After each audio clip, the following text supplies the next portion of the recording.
Because I was putting, everybody's putting garbage on. They claimed it was unpaid. It was.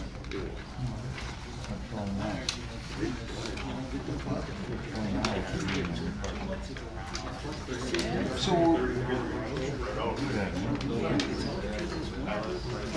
James, you got those lines that we just printed out? I gave it to all Steve's. They're the second owner. I have one. One now? You're I don't wanna get, It's just up there. yeah, update, I mean, with the changes in there that I don't, not gonna I'm like. assuming they're gonna buy it. Yeah, right. The guy across the street. Already put the change. Yeah. This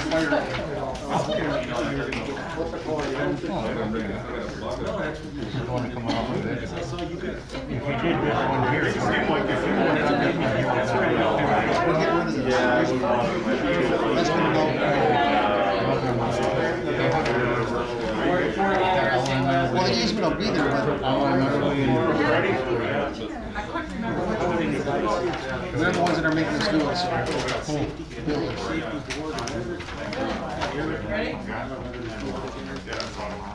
All right, we're gonna start, we're gonna call this meeting of the planning commission to order. Start out with a roll call. Commissioner Zimbrowski. Present. Commissioner Howdy Shell. Present. Commissioner Bennett. Here. Clerk Kellner. There. President Lysick here. Planner Senski. Here. Attorney Schober. Here. Trustee Renner. Here. Commissioner Fickow. Here. And welcome Commissioner Mecca. Here. Item 2, consideration and approval of minutes from the December 17th, 2020 regular meeting of the planning commission.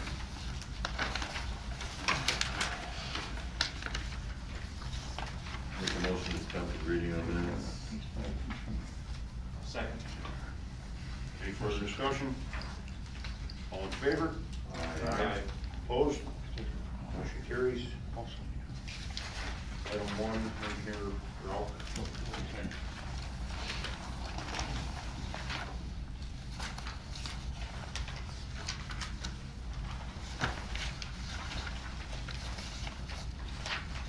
Page 4, under section, right above section 5, where it talks about the decision made by the commission forwarding information to the attorney reference the ordinance, stating that the light needs to be put in, it says sign, this was in regards to the light. Just want to make sure that we're referring to the right thing there.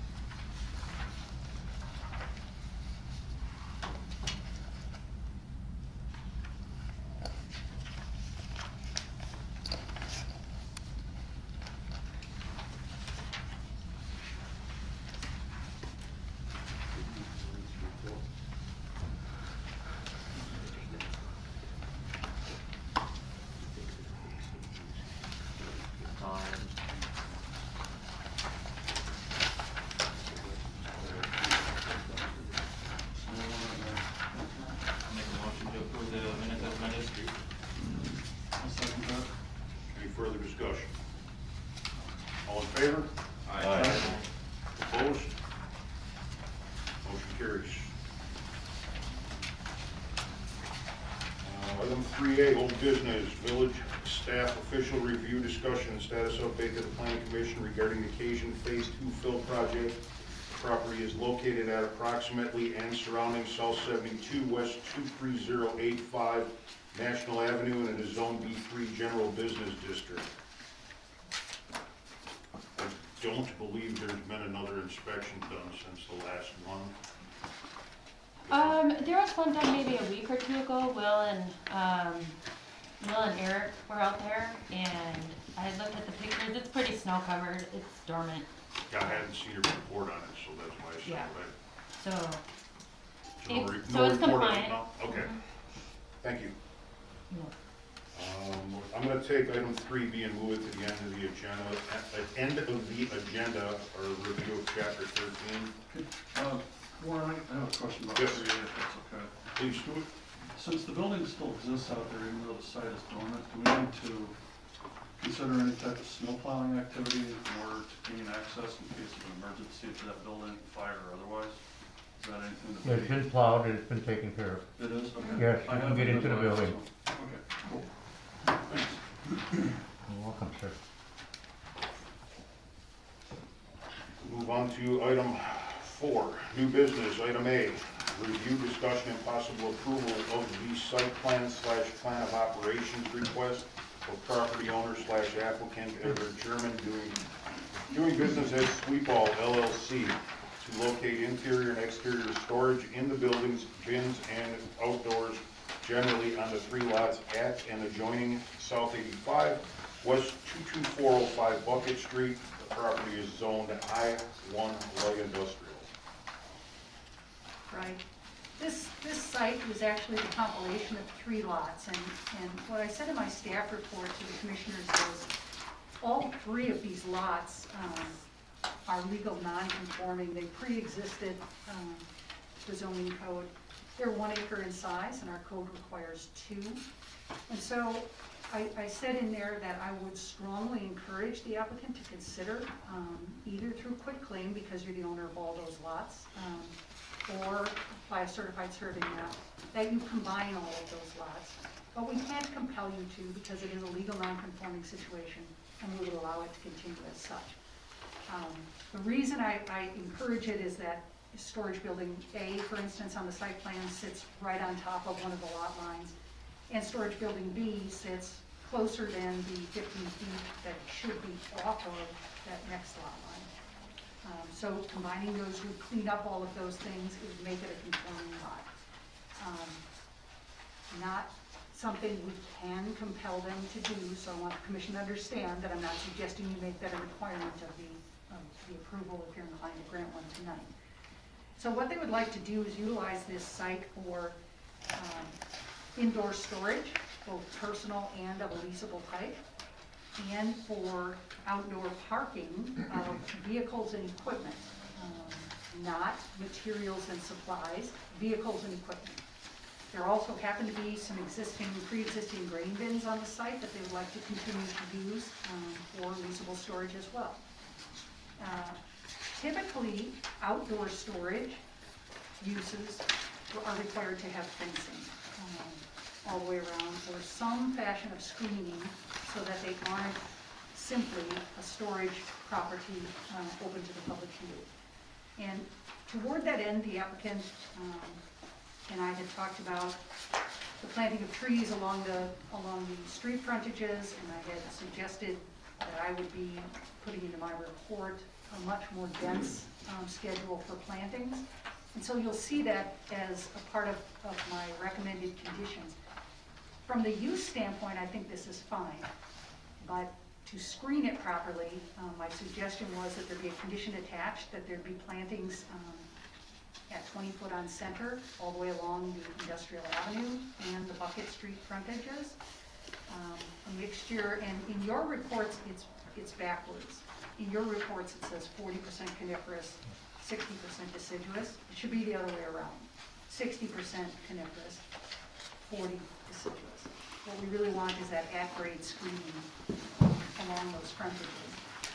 And then the other thing I suggested as a part of screening for this use would be that a gated entry be built extending from the southwest corner of the building to the south lot line. In your reports, I think it might say southeast. It should say southwest corner of the building to the south lot line with an operable gate. And that's so that when you're driving along on Industrial Avenue, you're not looking straight into the site where parking of trailers, sweepers, all those kinds of things is being done.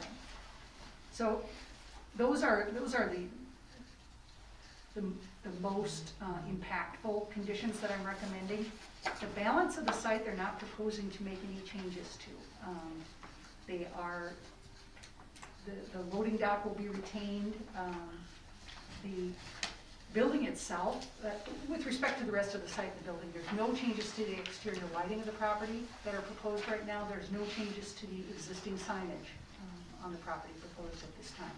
If those become a change, they'd have to come back in the future, or if it's very minor in scale, we could deal with them at staff level. The other recommendations that I had, if you are considering an approval of this, would be that Only personal use type vehicles would be parked to the north or west of the buildings, meaning automobiles, pickup trucks, street vehicles of that sort. The north being the Bucket Street side, the west being the Industrial Avenue side. And number 5, that all other vehicles parked and stored outdoors on the site must be behind the fence as to the Industrial Drive frontage, and at least 50 feet back from the Bucket Street frontage, and at least 15 feet from the southernmost lot line. The idea being that we not outgrow this site right to its perimeter, and that we not use the setbacks from the road as storage area, okay? Otherwise, with respect to the building, it pretty much stays the same with the exception of the bad masonry that's on the front of it now. They would take that off and replace it with a stone-looking veneer. Nice improvement. With that, I'll turn it over to the commission if you have any questions. I know the applicant is represented tonight as well by his son.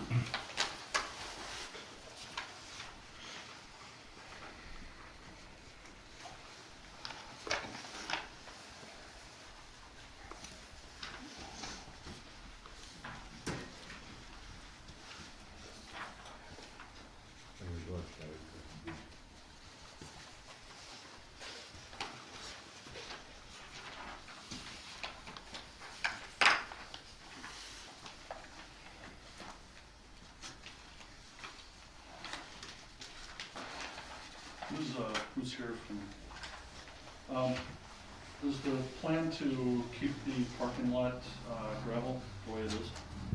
As of right now, the front of it, eventually, we'd like to do concrete or asphalt and, work our way through. It's just such a large area right now to do it all at once. I'm not 100% familiar with your company. Would you like to just kind of let us know what you guys do? We do street sweeping and snow plowing, street sweeping, construction, cleanup, road maintenance, and municipal streets, and then snow plowing during the winter. And this was something just to rent out storage, equipment, put our equipment there, and we're kind of outgrowing the building we're in.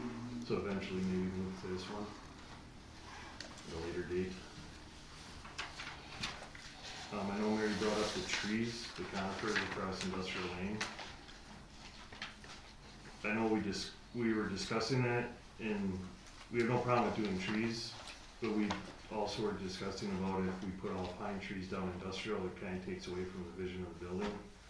And then the police also can't, who just kind of drive by and see the property, I guess.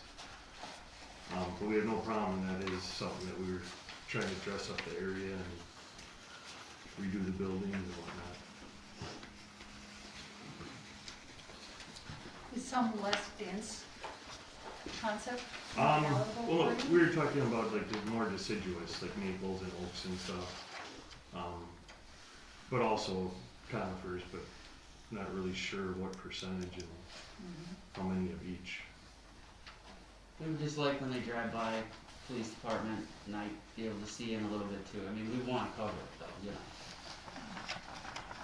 What about the gate option though? The way my report is written and the condition suggested is to come from that southwest corner of the south Yeah, we have no building. problem doing, that's totally So- understandable. So they're not gonna be able to see in through that anyway. Well, no, but if we did gate that, we'd probably end up gating the other side also, or gating the whole back of the property, Okay. fencing it all, so it's, Yeah, if, to the extent that you're doing that, then I think we're talking more about aesthetic landscaping right. and Which less those about trees, screening. which the trees he's describing are more for that purpose, to dress it up, not necessarily to provide privacy screening. Right, Yeah. It needs a good dress up over there.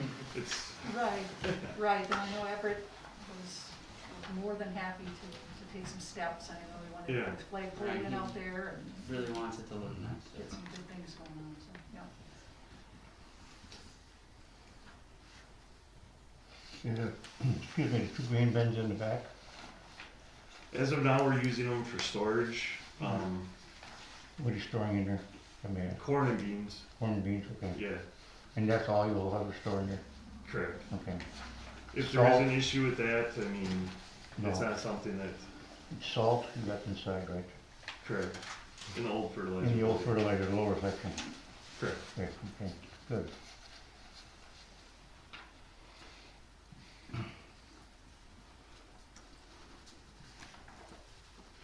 So if the commission, I'm hearing something about fencing along the north side as well, is that what you said? If you want fencing on the southwest side of the building, eventually, I mean, it's a lot of fence, but eventually we probably would fence in the entire property, or at least around the outer perimeter, and then to the back, it would be the northeast corner.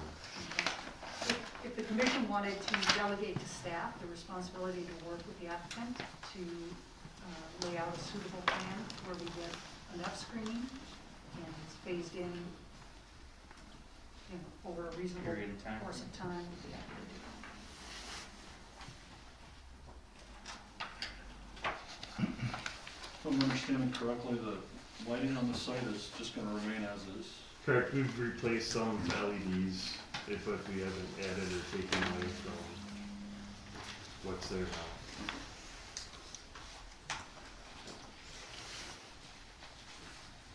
A lot of work.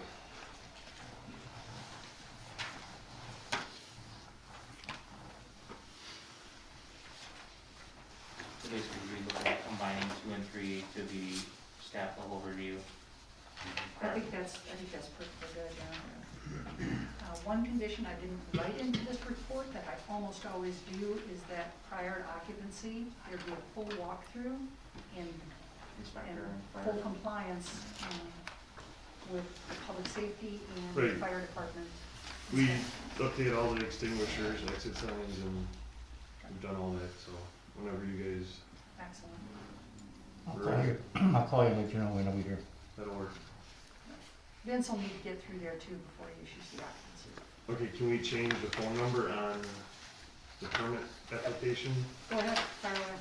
Can we, I'll give you an office number of 262 Yep. 542 3952. That's on there, on the proposed business phone number. Okay, and cell phone number of 414 587 6693. And Got it. cross out the 651 3062.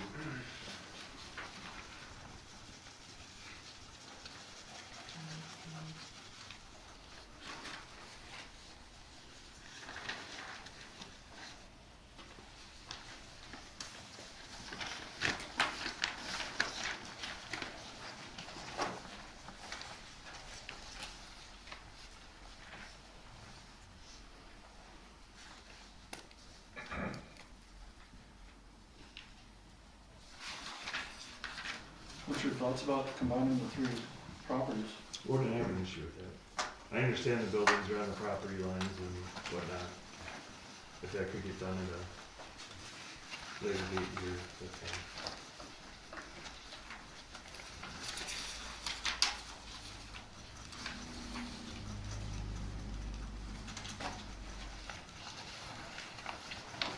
We're here to work with you guys on it, so. Appreciate that.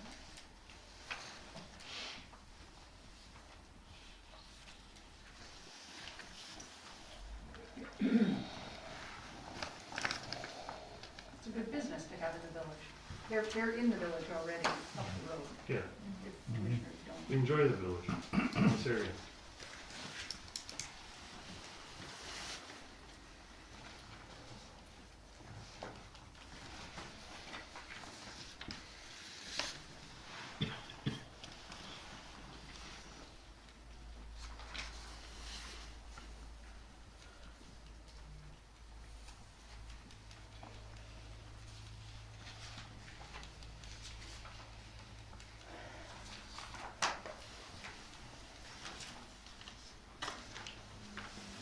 Any further questions? I say, it sounds like you're willing to meet all the recommendations, Yeah. pretty much, correct? It sounds like we're gonna, make the small change to the number 2 and 3 to be staff level approval with some discussion and a timeline attached. I think the others, it sounds like they're amicable about. And I'll bring, the final plans that are settled on back to the commission under reports.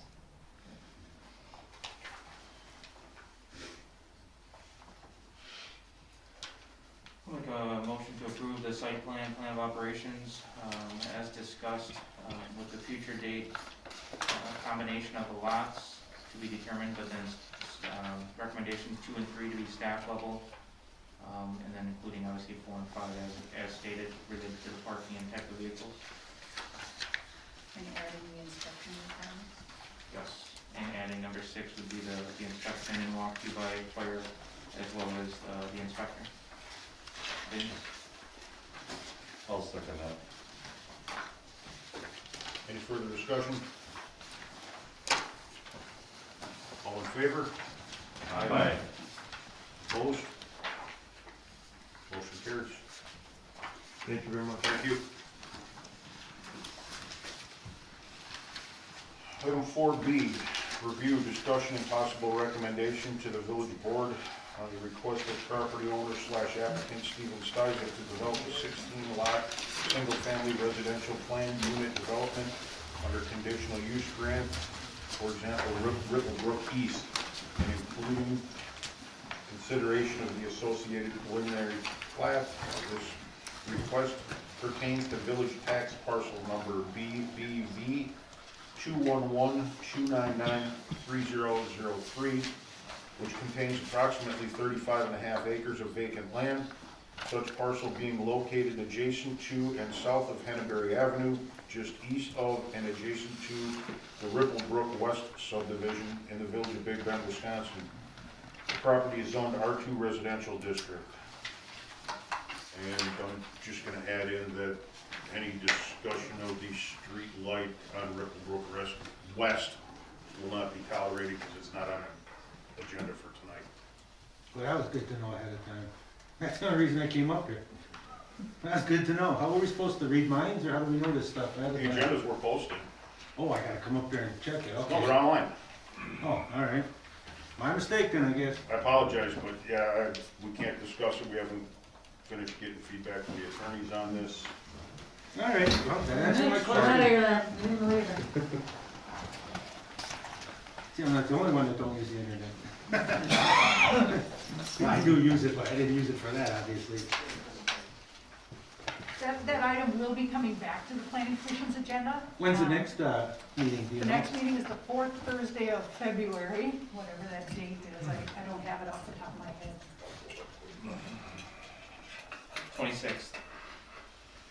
February 26th. 26, okay, thanks. Yep, double check the agenda though.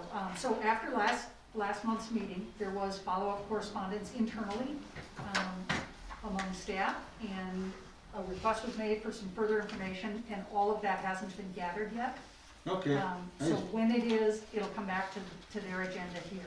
Yeah, I just thought it was a done deal, so now I know better. I will definitely check before I come up here and, Sure. on a nice Thursday night. Yep. Sorry. No, that's all right. I guess I should have checked. I just thought it was a done deal. We were gonna take care of it tonight. Yeah, you can check them online, but then they're always posted out Yeah, here. all right. I'll check next time. You can count on that. I will definitely check. Thanks.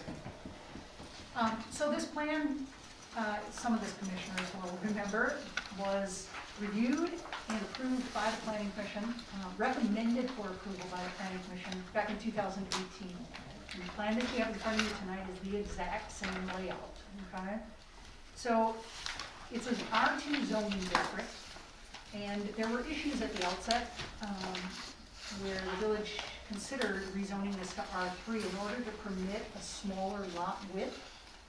And the commission said, you know what, we don't want to make that sweeping of a change, because along with a lesser lot width, there's lesser lot sizes, and there's other things that we don't want. So we'd like you to do this as a PUD, which is allowed, and it gives the planning commission, the village, a lot of flexibility. It allows you to waive and modify certain standards of the code to get a best design. And so that's exactly what the applicant has done. They did a PUD design for the subdivision plat. PUDs in the village's code right now are handled as a conditional use permit. Okay, so that's the course we're going with this. With respect to the comparison between R2 and the plan you have in front of you, I've itemized those under bullet points here in the report. So there's a lesser lot width being proposed, but generally speaking, it's about 120 feet for these lots. 150 would ordinarily be required under the code. The smallest lot in this subdivision is about 36,000 square feet. Average lot size is 42,000 square feet. Typically, in the R2 district, an acre would be required, so they're just below that on their average size and a little bit further on the smallest lot. Proposed setbacks in the subdivision are 50 feet, well in excess of, that's what's required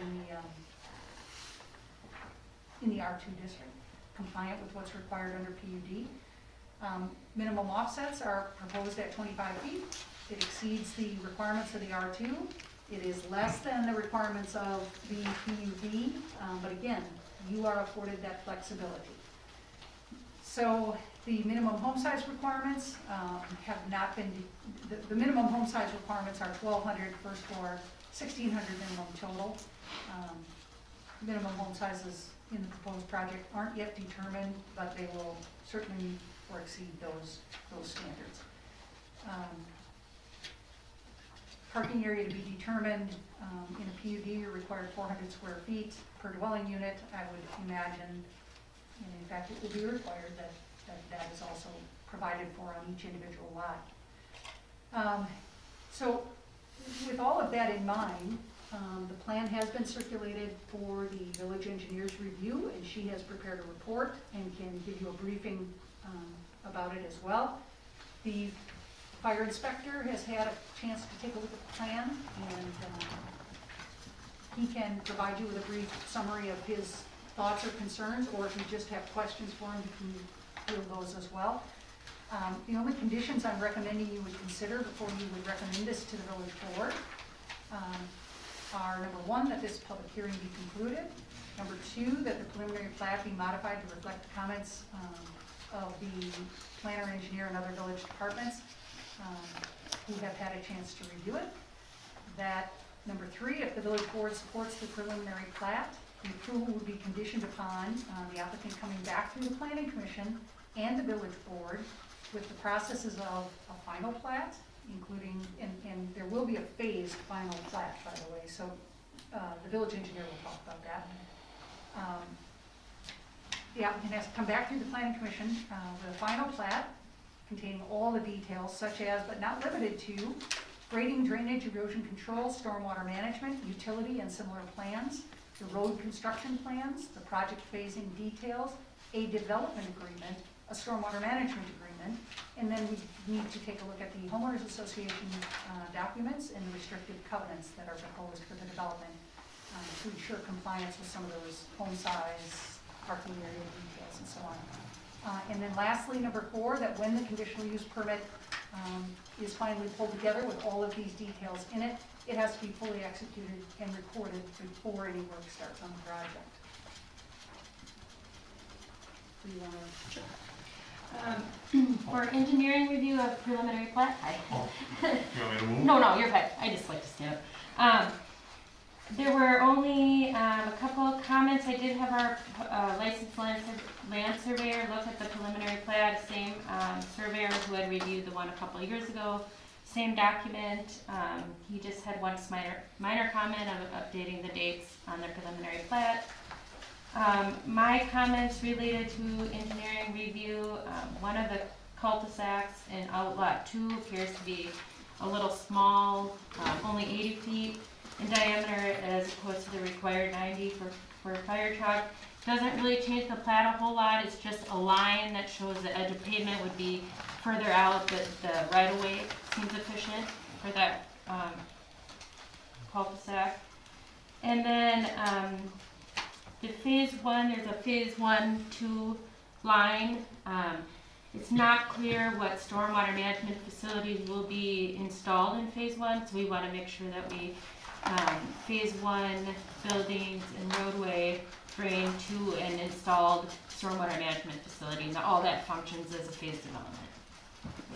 You can see that phase line on the plan. It's a little difficult to discern, but up on the screen, I can run my cursor along. So this would be the separating line right here. You see it says phase 1, phase 2. Everything to the east of this line is phase 1. Plus lot 9. Plus lot 9. Okay, so Oh, this okay. lot all of lots 1 through 9 are basically phase 1, so 9, and then it comes down, all the way down like this. Yep, there are 2 detention facilities that were proposed in the previous site plans, which I'm assuming are gonna be very similar. One is to the south of this area, which would potentially contain some of that runoff. Some of this runoff in phase 1 does go up into the west, so we'll have to see, you know, maybe they're both put in, we'll determine that with final engineering plans for phasing. I intend on putting in all stormwater management. Oh, initially? Okay. That would be perfect. And that, we did kind of come up with a final plat, and we did change that radius on the final plat to a 90-foot radius. Oh, great. Okay. And Mary does have a copy of that.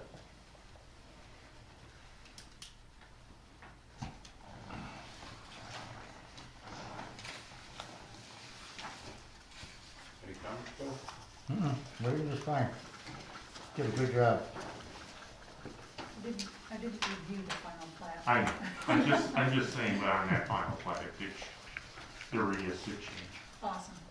Oh, perfect. Because that was in the original permit letter from 2 years ago. It sounded familiar.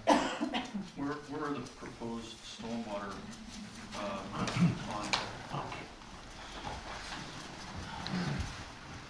Excuse me.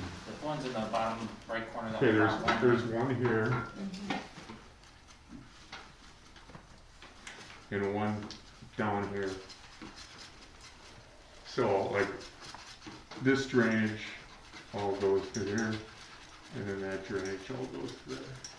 So the one on the south, isn't that like a really high rising hill down there? No, the low spots right here. Okay. It all goes this way.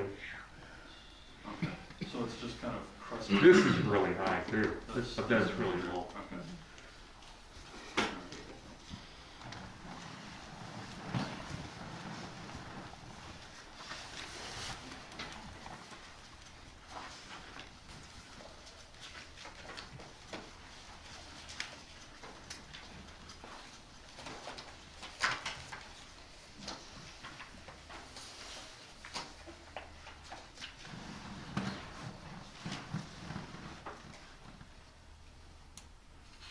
Are we open for general questions? From the planning commission, yes. What's that, I'm sorry? From the planning commission, yeah. So I tried to do a little research on this.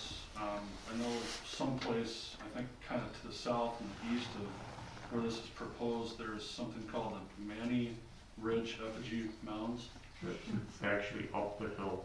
up the hill. Yeah, it's not on my property. Okay. I couldn't find exactly for certain where that was. I just wanted to make sure that that was not gonna be anything that had to be. Yeah, and she actually has an easement on her property Okay, from the state historical society. excellent. All right. Is there any wetlands or anything else that would have to be delineated or? The wetlands have been delineated, yeah. Okay, Yeah, it's a pretty current delineation. I can recall it. It's less than 5 years old. okay. Delineated line. Any disturbance of that during the constructions? That's all in the southwest corner. Oh, It runs yes, a- that's correct. Yeah. You can kind of see it on the layer. It kind of runs along the creek and it bows out at the southwest corner. Yeah, it's pretty accurate, that green line. Yeah.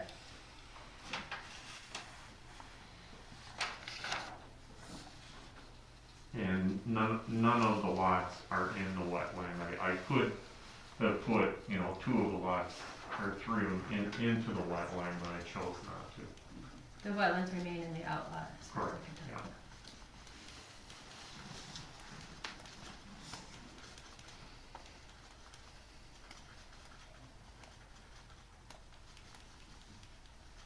Is there any, identification of any issues with tying into Henneberry? Has there been any, I wouldn't Not that I've expect it would be, identified. but, okay.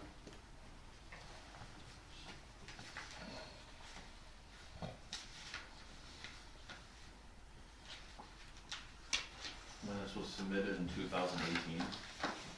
Is there, Yeah, and I think November was it? was it, Or nine. is it basically the same as, It is the same. it's based, I mean, there's, when we talk about PUD and everything and the requirements, was it the same in 18 as it is now, or? Yes, Yes. it's all stayed the same, none of that changed. Okay. Thank you.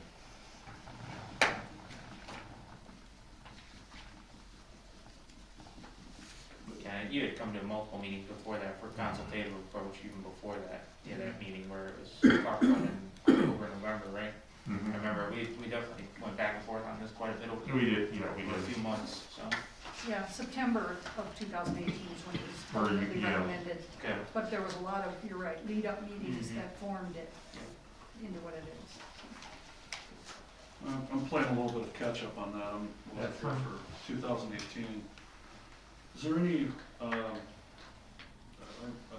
would assume that we've been able to take a look at it and make sure that there's enough room for both septic and individual wells on each of the properties? That will be shown on the final plat. Yeah, Okay. I haven't, there is an old file. This review, I just looked at the preliminary plat, but all of that, final plat, final engineering will be re-reviewed for Okay. this go around. I was just looking at the way that some of the lots are plotted out, especially the ones that are kind of back and facing towards the wetlands. It just seemed like you had, that there's really kind of minor space to try to make sure that there's proper separation between the septics and the well heads. I just assumed that that was probably talked through back in 2018, but we just didn't know for sure. You're talking about well water Yeah, or septic? both. Well, on each lot, we did more than one test hole. And the county reviewed it and they were okay with all of it. I didn't know if any of that was done or not back in 2018. Well, it's a requirement of any preliminary plat that you have to prove that and put at least one test hole on each lot To perk out. to prove that you could put some sort of a septic system on it. Either, an in-ground, an at-grade, a mound, or a hybrid. Sure, I just, in the, What's depicted on here, so Yeah, yeah, there wasn't- normally you see the rectangles of the It's hard, yeah, suggested it's hard to locations, but read it, Yeah, but the little marks are in there where the soil tests were done. I'll take your word for that. And as far as wells go, the well drillers, they know what they're doing out there. And if it requires that it's gotta be cased and, put in with concrete, then they do it. If it doesn't, then they don't. Sure. And how deep is your well? I was afraid you were gonna ask me that. It's not that deep. I don't remember the number, but So it's it's 100 feet probably. at the most, yeah.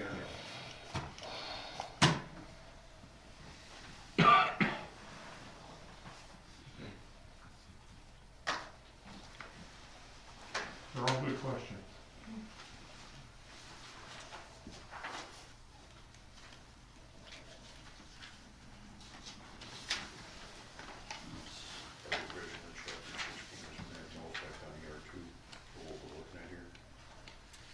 It doesn't matter. Doesn't The depend. code in effect at the time the application is submitted is the code that will prevail Oh, that for one. this project. Yeah. Okay. Yeah. But If it substantially, gets approved in a week, right, it would make a difference. even so, for- it won't Right. affect it, yep, That's all I wanted to know. yep. So, but there are no substantial changes to the R2 that would modify this. Okay. Because it's still a CU regardless. Is that what It's you're still saying? a PUD. Or, yeah. Yep. Yeah.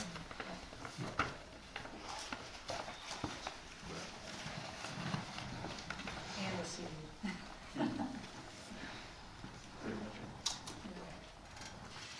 Yeah, I remember I didn't want to do it, and Jamie talked me into it.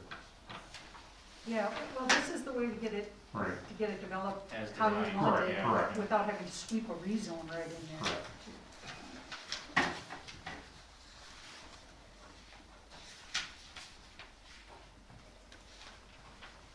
Any other questions? Anybody have?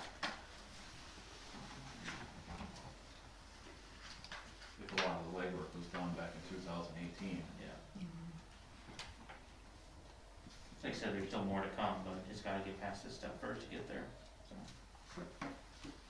Not holding you to it by any means, but do you have any preliminary timelines? Well, I would like to do it, start by midsummer this year, So the so. phase, And more than likely, to be honest, I think I'm just gonna do it all, and not phase it. It's probably got. Plus, the site balance is better, if I do it all.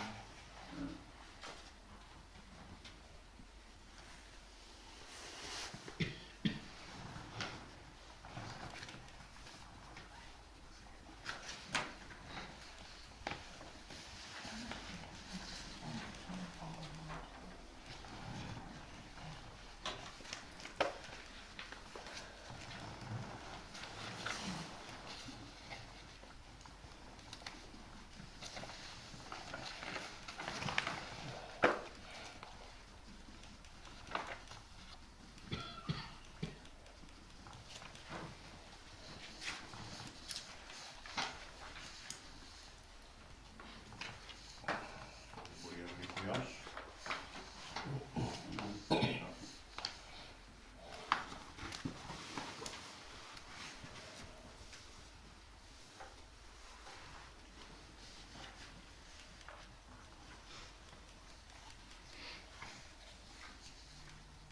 make a motion to approve the, send it to the board, the conditional use grant approval for the 16 lot, PUD. Motion made and seconded. Any further discussion? Do we still need a date for another public hearing on this, or is the public hearing have before I do that? No, that was what earlier was. That's what the public hearing at 6:30 Alright, was. so that where it says setting the date for a joint public hearing, then we can remove that part. Alright. Yeah, Yeah, number one was already satisfied earlier tonight, Right. so then it would be two. I just wondered if there was a further one we had to go through. oh, I see what you're saying. Because you had a recommendation, Yeah. obviously we met that tonight. You seconded that one. All in favor? Aye. Opposed? Motion carries. Thank you, Thank you, trustees sir. and commissioners for your time. I'm grateful. Thank you. On to item 4C, review, discussion, and possible approval of the site plan / plan of operations request of applicant Jamie Peterson doing business as Lake Park Storage Condos LLC to develop a 42-unit self-storage / small business condominium project on 4.11 acres of land located north and east of State Highway 164 at Edgewood Avenue, excluding direct frontage on either. The property owners are Howard Gleason and Maureen Gleason, Extreme Exteriors Incorporated, South 8654 Big Bend Road LLC, and EEI Construction LLC. The property is zoned B3 General Business District. Right, the applicant brought one updated drawing tonight that depicts the layout of an access easement on a lot to the east, so I'll circulate those for the commissioners. But yeah, generally speaking, this is a plan proposing 42 storage type, or storage sort of man cave condominiums on 4.11 acres. First thing we do is compare that project plan, and for this moment in time, I'm going to refer to the project plan as the 4.11 acres proper. I'm not referring to either of the access points because those are a topic unto themselves. So within that 4.11 acre, they meet the overall minimum lot size requirement, they exceed that, 2 acre minimum. The lot width requirement of 200 feet is not applicable because this lot doesn't front on any public street directly. With respect to the setbacks, the required minimum setback is 50 feet, again, not applicable because we don't front on a public street here. Offset requirements. Currently, the code calls for a 30-foot minimum offset. That's the distance you have to hold your buildings away from the side and the rear lot lines. It should be 30 feet. Under the proposed new code, that would be 20 feet. And what the applicant is proposing tonight is 20 feet. The floor area ratio maximum is 50% now and in the future code, and the applicant proposes 36, so that's just fine.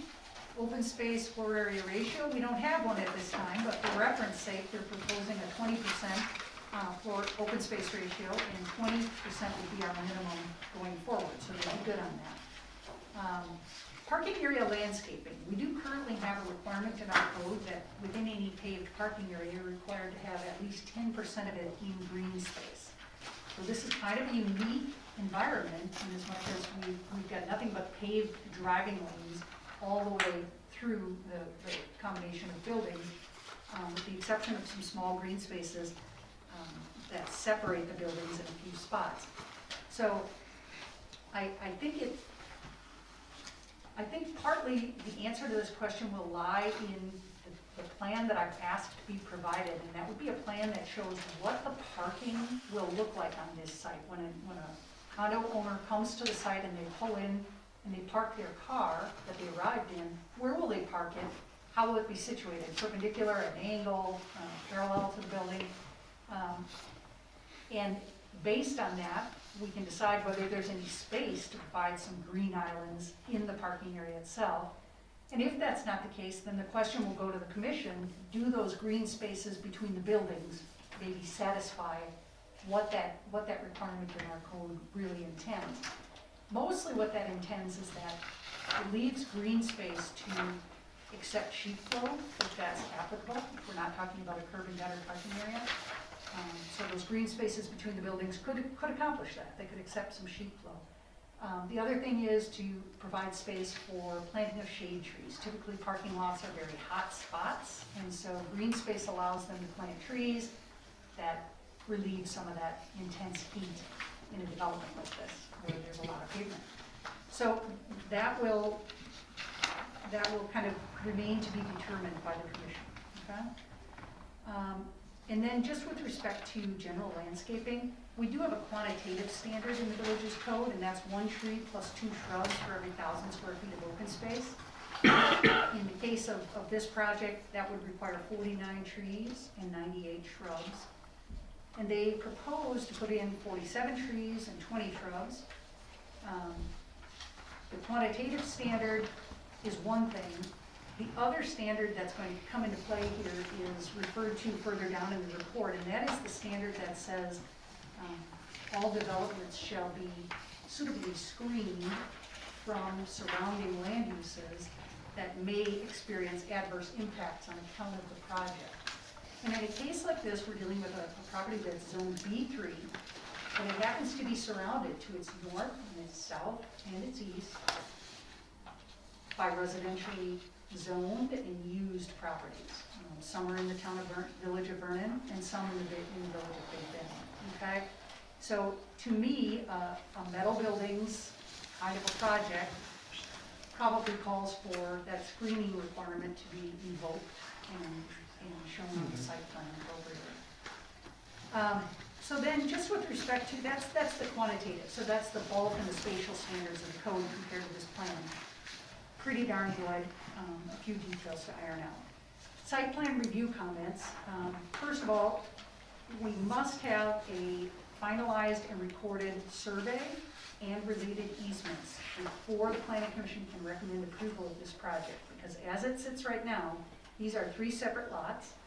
The applicant understands now, because the DOT has reviewed it and the village's attorneys have reviewed it, and said that the easement that goes out to Big Bend Drive right now, that 30-foot easement, is not for the benefit of all of this real estate. It's for the benefit of what was Lot 2, and the DOT has passed down that same opinion. So that CSM can't be recorded until an acceptable easement is created and recorded with the CSM. And the question will come up, will it be that easement at all, or will it be an easement that goes out of this property to the east and turns down to Edgewood Avenue? Could it be both, potentially, but that's not ironed out yet, okay? So condition 1 is that the survey needs to be recorded and the appropriate easements with it. Site plan comment 2, finalize and standardize the project name. So we've got plans that say Lake Park Storage, we have plans that say Big Bend Storage. We'd like you to settle on a name. change it down the road someday, that's fine, but for now, we wanna have one name that we're calling this project, okay? Condition 3, all future submittals will contain revision dates, and all revisions will be contrasted to the original submittal by clouding and highlighting on the plan. We can't have subsequent review of plans where we have to go back and figure out what got changed. Okay, so going forward, make sure that your architects and engineers know, we need to understand what's changed from this plan to the next one to the next one, okay? Condition number 4, identify intended parking for unit owners and remnant width of drive lane along all building fronts.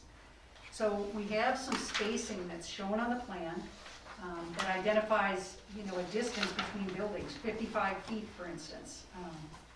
And what we need to understand there, and I'd like it depicted on the site plan, is how will unit owners pull up and park in front of their units, or where will they park on the site?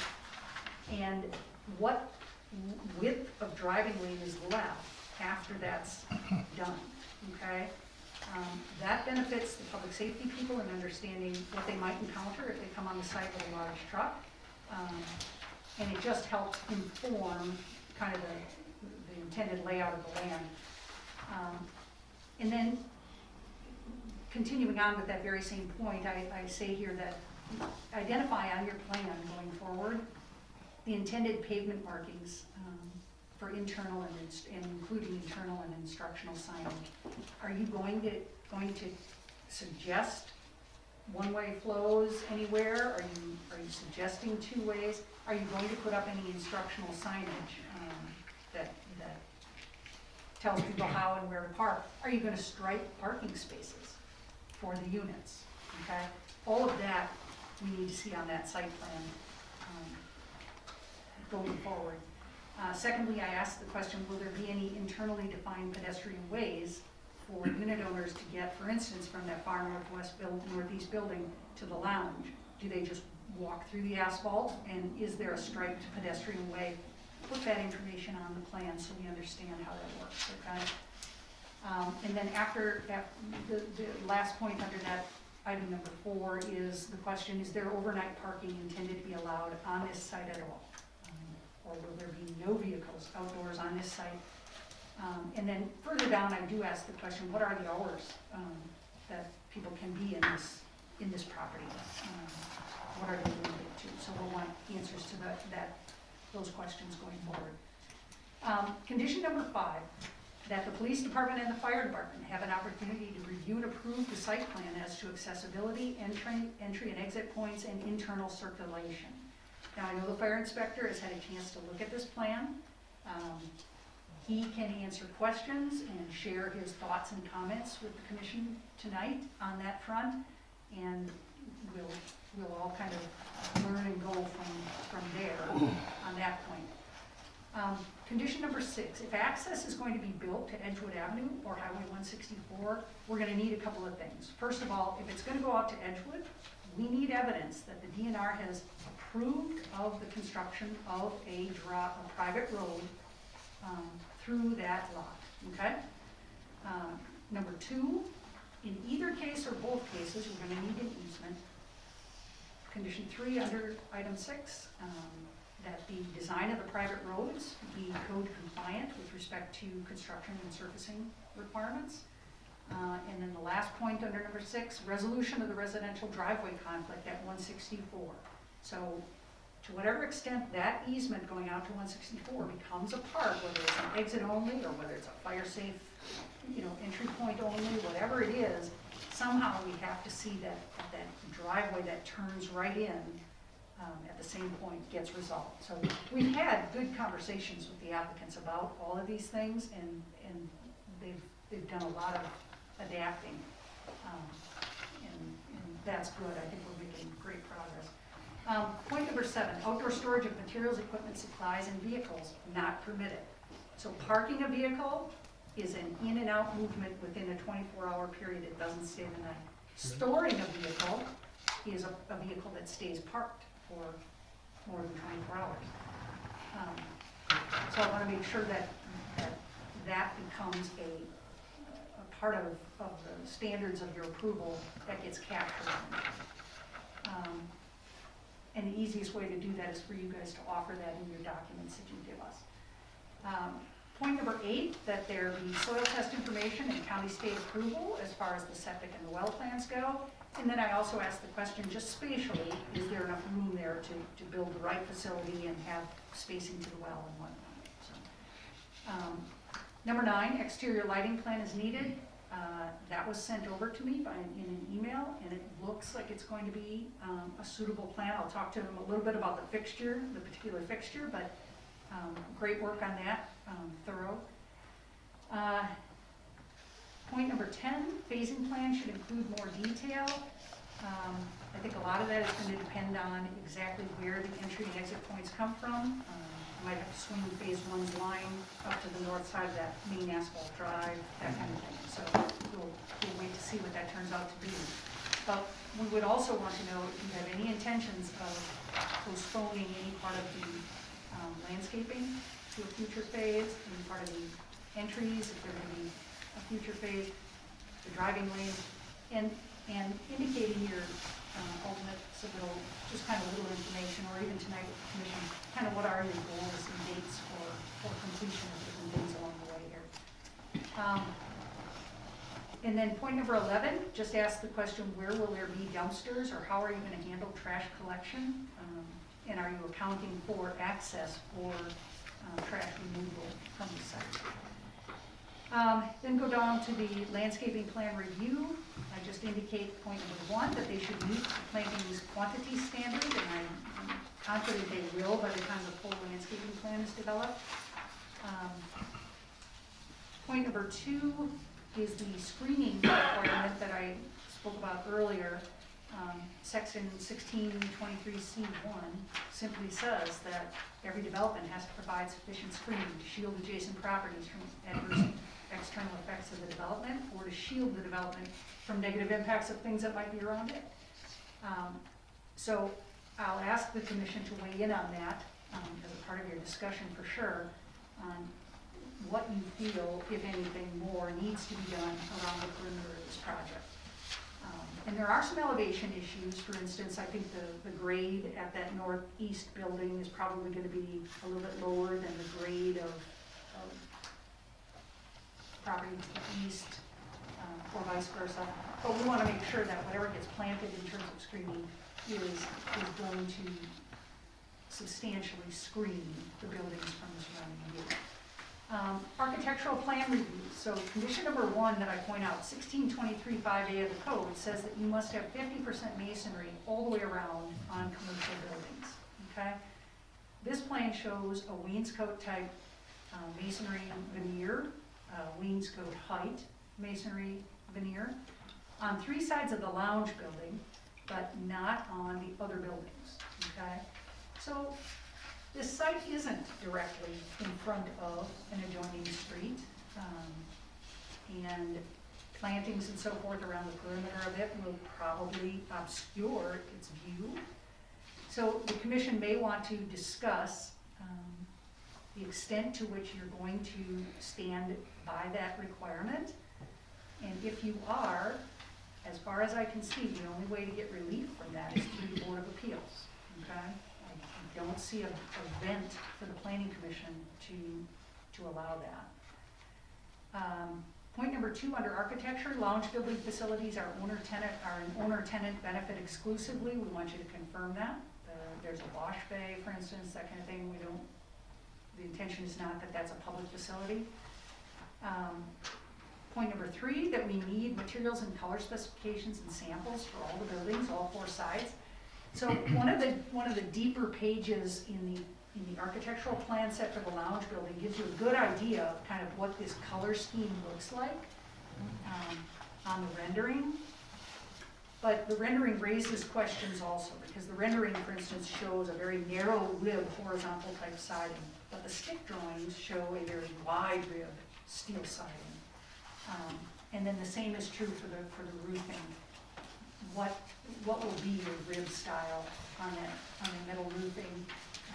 So we'd like you to bring in a either a good rendering or a panel sample that shows the commission what. We got those. Excellent, excellent. So then, under architecture, other details, new materials and color specs, overall building heights and grade, I'm certain you're going to be fine with respect to the overall height maximum allowed, but we want to show that on the plan. Okay. And then just other plan review concepts, comments. At what stage of completion is the village going to allow the first occupancy to occur in each building? We need to make sure that the commission has a good discussion about that, so that staff knows. And it doesn't necessarily have to happen at this juncture, but it does have to happen eventually. Will we require how much of the project be built before an occupancy can occur? At a minimum, it needs to be suitable fire safety access, public safety access, okay? So, other issues, sureties, we're gonna need some sureties, either a bond or a letter of credit or something like that to ensure that things like the landscaping and the paving and the stormwater management installations all get completed according to plan, okay? Permitted uses, this is an interesting and very important topic for this project. There are a lot of different forms of use that are possible here. First of all, there's the pure personal storage, where an individual or a business is simply going to take their possessions and put them inside and shut the door, and they will drop by from time to time. Ordinary storage. In that case, we're going to require that an occupancy be issued, occupancy permit for that particular unit be issued, but we believe that should be handled at staff level with an application to be filled out and all the details given as to the unit owner, name, and a commitment that this is personal storage and nothing more. Then there's a business storage type use, and those are a little trickier, and I still say staff approval with completed application, but a business storage use, and we talked about this with the applicant, can be a little bit different because a business will say, I want to store all of my lawn tractors and gas cans in there, and that's fine, but the question comes up, how often are you going to be back and forth collecting one or two of those things, and if one breaks down, you're back in, and so we want to make sure that each occupancy permit has really thorough details about the character of the occupancy. Third, there's a personal hobbyist or enthusiast. A guy might have some sports cars, or a woman might be crafting. We have a neighbor who crafts gnomes for Christmas time and sells hundreds of them out of her garage. So that might be the kind of thing that moves in here. We just want to make sure that we have all of their information on file and can give an occupancy permit for that kind of use at staff level, provided they're not expecting a retail trade storefront type thing to happen here. Trade and contractors uses. Those would require a planning commission review and approval of a business site and operating plan as a condition of occupancy permit. And those might be an electrician who's got, a step van and a couple of guys, and they keep their vans and their materials and equipment stored inside the building, and they come to and from on a daily basis. And then I indicated in the next bullet point that if there's any uncertainty by staff about the use or occupancy, we would automatically bring it up to the planning commission level for review and consideration about whether it's an acceptable occupancy. The next point, congregations of enthusiasts. For instance, if a whole bunch of guys who have Corvettes all rent or own units in here, can they have temporary special events where a whole bunch of enthusiasts are invited to come and mingle and walk around and look at the cars? My suggestion is that would all require a temporary use approval in advance of an event. Okay? Next bullet point, that there wouldn't be any retail or wholesale activity allowed at the site. And the last bullet point, I don't know what I was thinking there.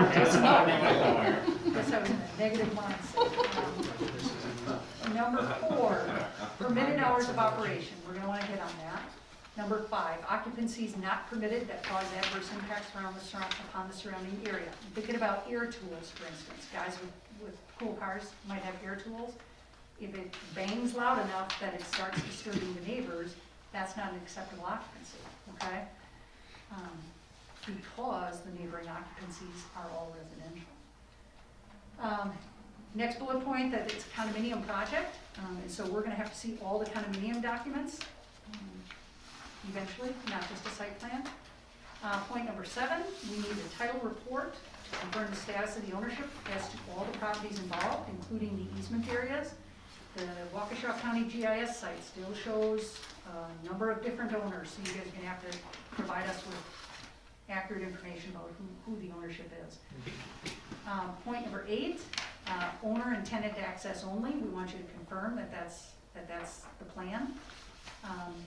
No gating or fencing around this project is proposed at this time. I don't know that it's needed. I haven't heard from Chief Gaglione that it's needed. You may want to put gating. I know we had that as a part of conversation. Yeah, You may want to put gating and allow, past entry and exit only. So those are details that need to develop and be shown on the site plan in final form. And if they are gonna be gated, we need to know about access for the fire department, access for the police department, and so on. Number 9, where will all the HVAC and utility boxes be located and how will they be screened? So I did get a subsequent plan submittal that shows the location of all of that stuff. It does look like it's all at grade, condensing units at grade behind the buildings, in those green spaces in between. That's fine. It can get a little bit noisy depending on what kind of units we're talking about. And again, those are, 15 feet off the backyard of some people's homes. And so we just want to make sure we're sensitive to that. So my recommendation really is this, that I hope the commission will engage in a full-blown discussion about all of these details and everything about the site plan and the architecture and the use itself tonight, so that these guys can really go back and tackle any changes that you feel are needed and begin to iron out questions about access and so forth, and get back to you as early as next month with something that might be actionable. So my suggestion is have a robust discussion and table it for future follow-up. I think the village engineer has some information to share. So I was lucky enough to have a couple looks at the engineering plans prior to coming to the plan commission. One thing, Jamin's engineer has been really responsive to addressing my comments, especially related to stormwater. So stormwater, there are no comments related to stormwater on this plan here. It has been looked at. There's one pond which meets all the requirements for the site, even though there is quite a bit of impervious there. We've looked at the release rates and the water quality provisions. That pond addresses those. The water gets there from the entire site. That's been looked at. There is a little bit in the corner that will go off in the north, into the northwest as it does now, currently as it does now. It will not increase the existing runoff. A lot of that area that drained that way is pumped to the pond, is gravity pumped to the pond. So we have a really good start on our stormwater on the site. I think the sticking point has been the access, the ingress and egress. First, it was looked at that we were gonna come off of 164. There's several kind of sticking points of that option. There's the residence that is really close to the existing 30-foot easement. The easement needs to be updated. That road is currently gravel, right? So it'd have to be private road standards. We're looking at a 24-foot cross-section of pavement with 3-foot shoulder, which makes you 30 feet wide. So right onto the easement. We have looked at the standards for easement on private roads. They have to be a minimum of 30 feet. In this particular area, we would wanna put a stop sign, there's 2 lanes of traffic, there's potential conflict with the existing building that will need to be looked at. So we haven't, you know, 33-foot wide, not a lot. Public roads are 66-foot wide right away. We wouldn't ask for 66 feet if this were going to be used, but we would want more than 33. So we haven't, I've talked with Public Works. The reason why we haven't given clear direction is because it's looking more and more like this area may not be used as ingress and egress. Some comments from the DOT has indicated that the easement on the back of the property they do not want that shut off. They want that access to remain open if they're going to use 164, so that there's flow through the site. So it may be that would be the only ingress and egress, in which case that would have to be approved as well. So we've had discussions, you know, what if this, what if that, and we'll continue to, I think the sticking point is talking with DNR to see about that site, as Mary mentioned, coming off the rear here, and improving that. What does that do to the potential dump site, and you know, is that going to be allowed by them? We need to know that before we can make any kind of decision about 2 entrances, 1 entrance, which entrance is going to work out here. So there's been a lot of discussion related to that.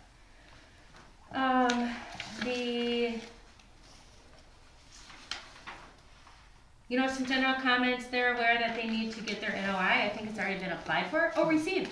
Yeah, I did see it. It came through today. So DNR has reviewed their stormwater requirements for the pond and their release rate and their water quality provisions has already been approved through DNR, and that would be part of our MS4 program with inspections, and we've talked to Damon already about that. He's well aware of erosion control.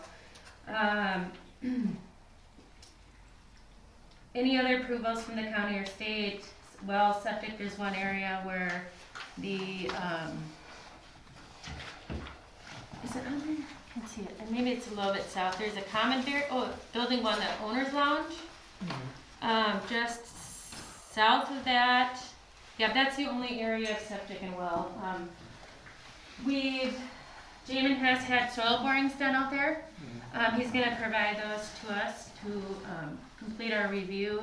And our last discussion was locating since we have a residential neighborhood there, locating any well and septic in the vicinity of the proposed area for well and septic, and then near the detention facility. We want to make sure our setbacks are met there with the any existing structures on those residential lots.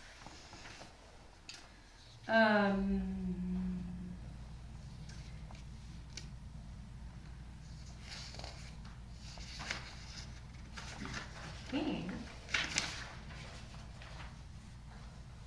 That's pretty much it.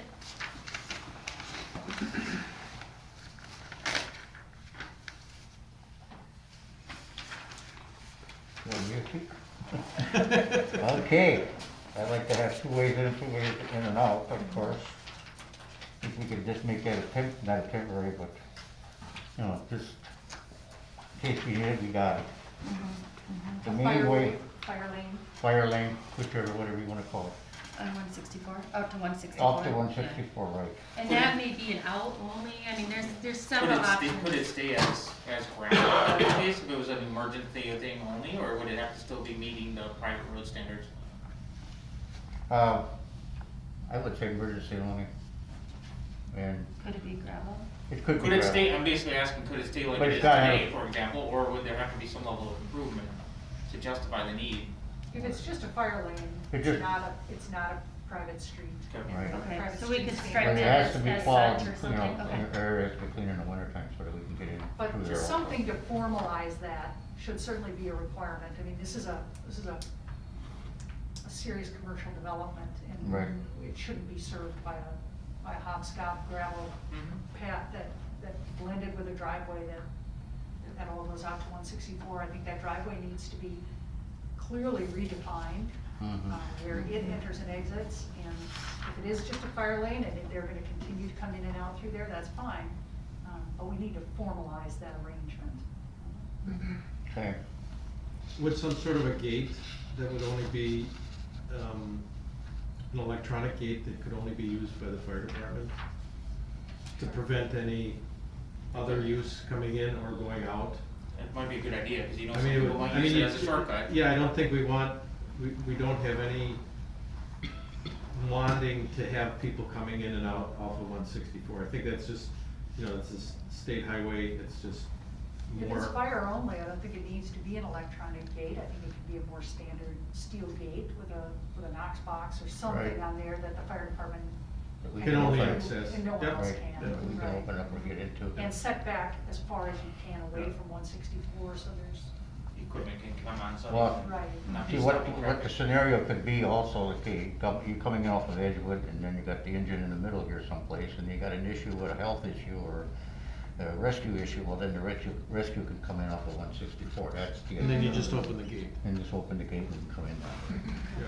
But mainly to come in with the fire, that could be the best way to, yes, to be off of Edgewood Avenue here, and then going in, whatever we have to conquer, we have to take care of. There isn't much that burns. Yeah, okay. You got 220 feet, okay, from the center line to going north, that's 220 feet, so now you gotta, you got 220 feet of hose, you gotta pop out, and you got 155 going south. All depends where you're located, it could be a heck of a lot more, but when you would come in with an engine, you would drop a 5 here someplace. I'd like to figure something where we're off of Edgewood Avenue with the tanks and the tankers to do a turnaround, dump the water in the tank, and then take off and come back out again. I don't know if we can do that, or if we wanna do it, it would be neat, it would be good to do, otherwise, the tank would have to be set up on Edgewood, you'd have to probably block off a lane of Edgewood, or maybe all of Edgewood, and you'd have a line of tankers here, and then you're running the hose up, you have a pumper down there, running the hose up to the next pumper, and relaying water, and then, taking care of the rest. It could be very complex and very, time consuming. If it's done right, I think we could, have it set up in a nice way here where we're not causing any issues to the people on Edgewood Avenue also. Because, you may have to get shooted with something in that perspective also. Engine would probably come right up the middle and be the only place, and then we could go between the buildings or whatever the situation may be, or as far as up as we go. Once that engine is in, that engine is committed. There's no way out of there, except letting me out off to 164. It sounds like both So that would have to be somewhat maintained, yeah. both. So it'd have to be somewhat maintained. Okay. In some capacities, it has to be. So that answers that question. And plowed. And plowed and cleaned, well, they'll take care of that, I know they will. If they don't, I'll take care of that problem too. You can go Uh, on.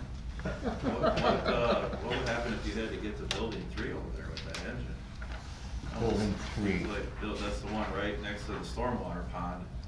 It almost seems like kind of a dead end there. Yeah, I there's mean, you one gotta here, remember, right. that's 60 feet wide, you can get, Yeah, I can I get get the through there. swing high, but I can come, that's 3 yes. wide. I'm just asking, I don't know how Yeah, long the I- current truck is, but I know just from. Either driving- that, or you could drop the hose and come in, you can, go in between the buildings also, if, if it's possible.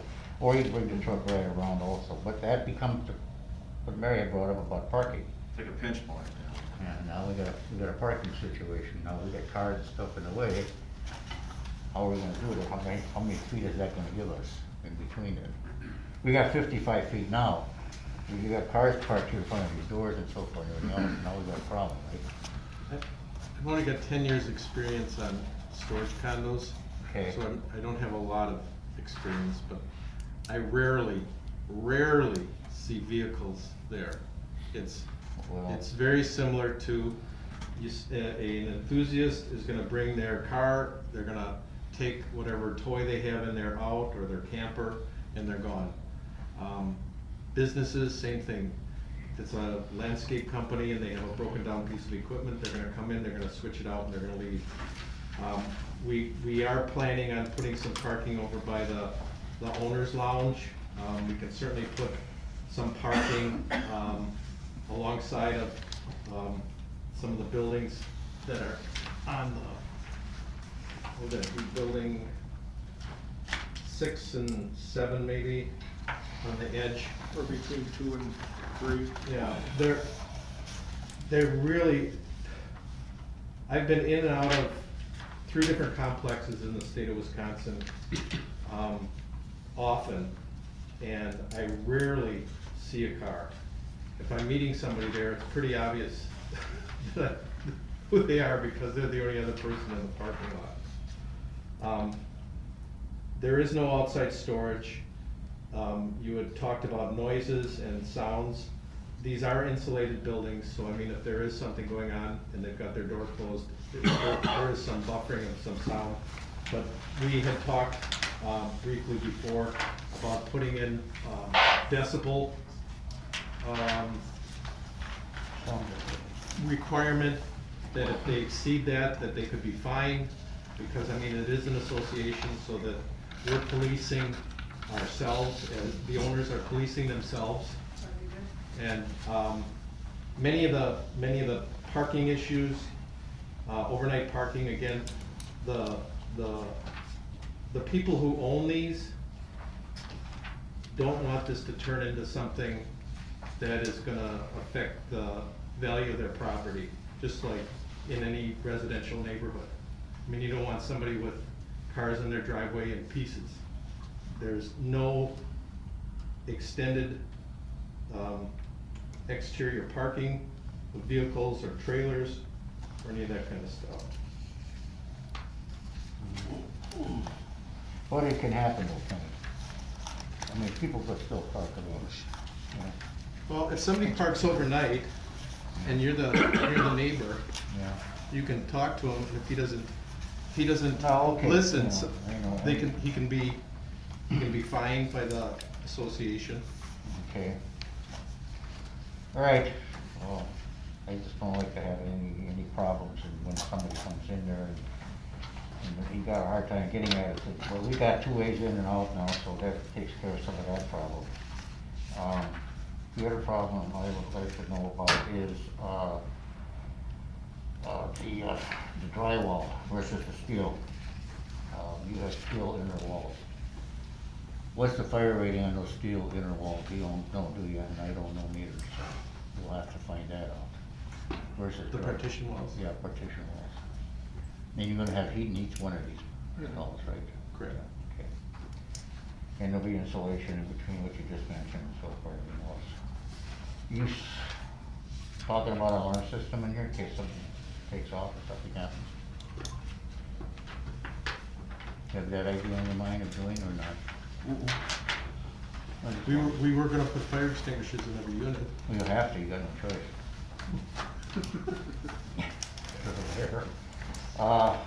Whether it has to be sprinkled is kind of Vince's bailiwick, and I think he was following up on that. Well, we're under the 6,000 square foot Yeah, requirement. you're under for requirement. Each building. Yeah. But the thing is, that would be nice if they would have an alarm system on there, like some of these other buildings should have alarm systems too, that do not. And it would give us a heads up on, in any situation that would take place, but that's up to you guys, if you want to, you want to, if you don't, you don't, I guess. But it would help me out quite a bit, or help the fire department out quite a bit, and also help the police department. Can we do, do you have any plans, I mean, this is a straight in shot off of Edgewood. Can we make like a cul-de-sac here on the bottom or something, or up further, or up on top on the end? Where we can drop a truck off and drop 5-inch hose, put a pumper there and pumper here, and relay the water from the east to the west, and put a tank there, and the tankers can come in and come back out again. Got any idea? I don't think that'll work. Why not? Well, because this is gonna be phase 2 at some point, Okay. and this is like a whole acre or 2 here that something may happen here also. So again, this is, we don't know, because this is gonna happen you know, we haven't done nothing, or we haven't talked about it, but Could you do something like, What if you did this? come out a little bit here and, What if you just widen this curve, then you have room, you could park 2 trucks Well, there. you gotta remember, you gotta turn around. You got the tankers coming in, Fancy garage. and you gotta turn around, so you got, you know, if you're 90 foot, 90 foot, so, but you could do, oh, I'm sorry. Yeah, You okay. could do something like, move this up a little bit and then go out like that and out like that in the middle of it. maybe something up there, yeah. yeah. You know, not, Because not that's like not a gonna be, full yeah, nothing's gonna happen there cul-de-sac, anyhow. but, yeah. So you might be able to fit it in that So I was spot. thinking of something else over Like here. that?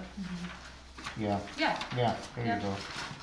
Then we can, you know, 90, looking yeah, for we the can 90 drop the water foot. off and get the heck out of there. So you and want let the 90 trucks feet come in. across here? Yeah, Right, Does that have to be asphalted too?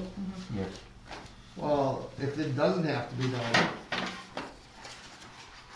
I mean, I think by, this is gonna screw us up by leaving this already open there, but we can accommodate that, but some of this stuff is it really necessary? it would I be mean, for, if you it didn't would have be for other- emergency services and it sounds like he's asking for it. It would be for. I know, but emergency. just, if this was just an easement, somebody else didn't own this land. I'm just saying, I think that you're asking for a lot there.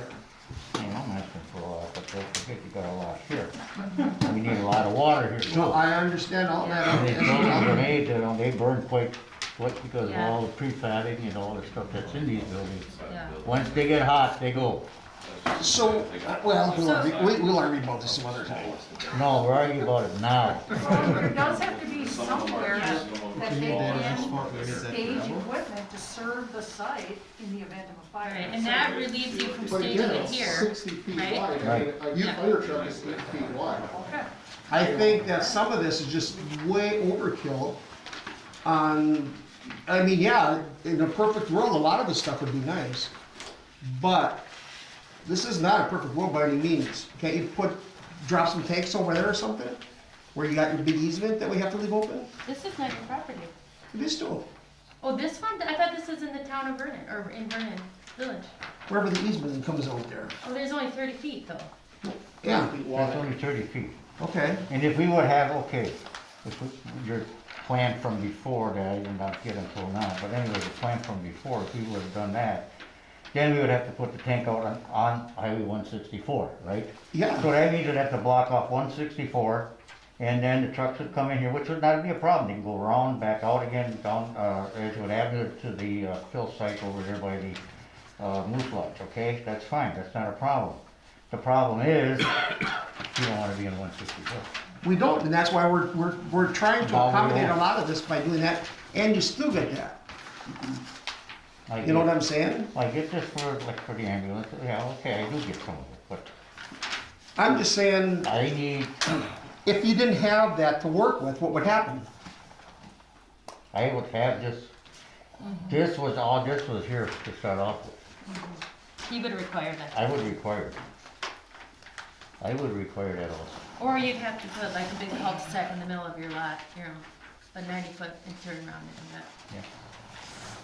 How is that any different from Cherry Avenue or Jackson Park? How do you get it to the Blue Heron all the way back there and put out a fire? How do you get out with only one in and one out? That's, yeah, I know. I mean, that. there's a ton of that type of There's a stuff ton- around. Right, but we don't want to make it, we want to keep the issue safer than what it is now.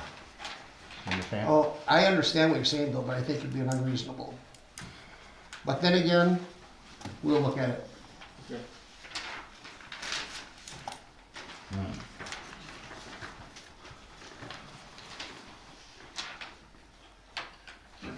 The entire drive coming in from Edgewood Avenue would be constructed to that 24-foot width, am I right? 30, 24 pavement with 24 3-foot shoulder. Right, so On you'd the have, inside. you'd have all of that drive to queue vehicles on. So the first couple vehicles could go straight on in. And then But the the next turn- couple vehicles can stage in the lane. In that block. But the trouble is that then they have to get out of there, to turning around, there's no, They have to get out before the event is resolved. well, no, well, not before it's resolved, but I mean, some of these buildings are gonna require more than, 20,000 gallons of water probably. So that's 3,000 gallons per truck to go from there. So now you got a whole bunch of these trucks waiting, and then they gotta get out of the way. How are they gonna get out of the way when there's no proper way? Can't they go out 164 through that emergency access? They're not- So they're coming What in out about- the way, what- and what- if they what- have to leave, instead of turning around and going back out the way they came, they go straight out. And They just should get, be able to get around that bypass whole the other turnaround. truck and get straight through. Yeah, but what about if there's an engine parked in the middle of that straight through, and, there's hoses across, so forth, everything, I don't know. That'd be kind of difficult. Because once the engine goes up in the front, in the middle, whatever, these buildings, east or, north or south, it's committed there.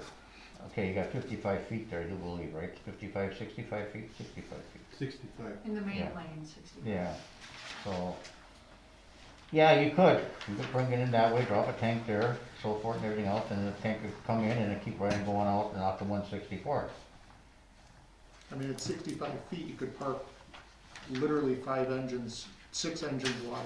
Well, I'm not looking at 6 inches wide. Well, I'm just saying Yeah, I know what you're talking about, You right. could, you could, But- you could have 2 parked this way and still 2 Yeah. could come back through the other way. I mean, it's a lot of room.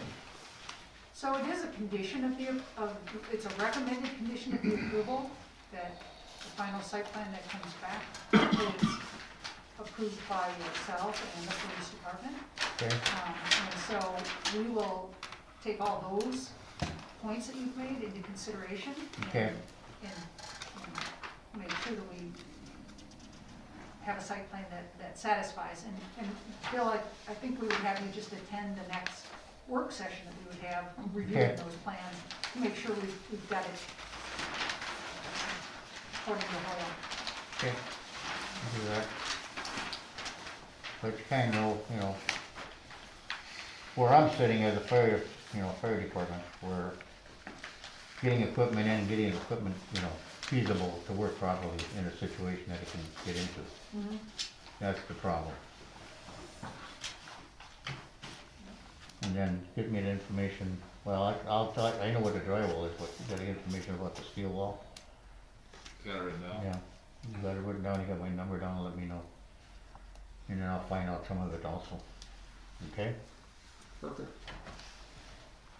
Looking at that. Deal. I have nothing else at this time. And the studs are aluminum, right, or steel? Next call. Yeah. We could make them Don't give me a trip, okay? Discussion?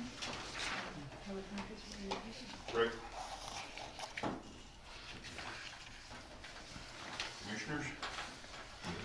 Where do we wanna start? Do we just wanna start back with those comments and work our way through, or? Probably the easiest. I think you could. Work right down, and I think the applicants too can weigh in as you go through those points on how they've addressed some of them at this point.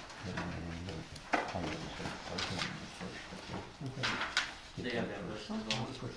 They do. I know. We went through and reviewed and have answers from us all of them, so. Fire away. I'd say just go right straight down. Yeah, why don't you start guys on read it them. off then? Yeah. Yeah, if you got that same list, just do top down, give us the answers to their Okay. points.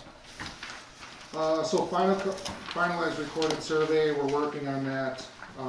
We'll have all that for next month's meeting or prior to. Project name is Lake Park Storage Condos. That's what everything will be changed to. That's what we're going with. We'll make sure that all the submittals are taken care of, it's highlighted so that you guys know what all the changes are. That's not a problem. On the next rendering, we'll have depicted, parking spots, designated parking spots, how they're gonna park alongside the buildings. Most likely, just for your knowledge, guys that come in and park, the smallest unit's 25 feet wide. Garage doors are 14. They're gonna be parking, if not inside, most likely inside all the time, but if not, parallel right up against the building. And then we'll have spots in front of the owner's lounge. And most likely, if we get rid of that easement, up front. That'll allow us to do some angled parking on the opposite side of it, still allow for the fire lane to go through, but then potentially be able to put 8 or 10 parking spots at an angle on the north side of, straight north of that orange lounge. So between that and a couple parking spots between buildings 2 and 3, in the outer buildings, you know, I think the, We can get 20 plus parking. yeah, we can get 20 plus parking spots, no problem. Are there gonna be designated handicap parking? There'll be designated handicap in front of the owner's lounge, and that's it. What about the defined pedestrian ways? Again, it's a private facility, there won't be any, people are free to walk out, you know, as they There won't be need any to. traffic. Yeah, there won't be any crosswalk per se or anything like that.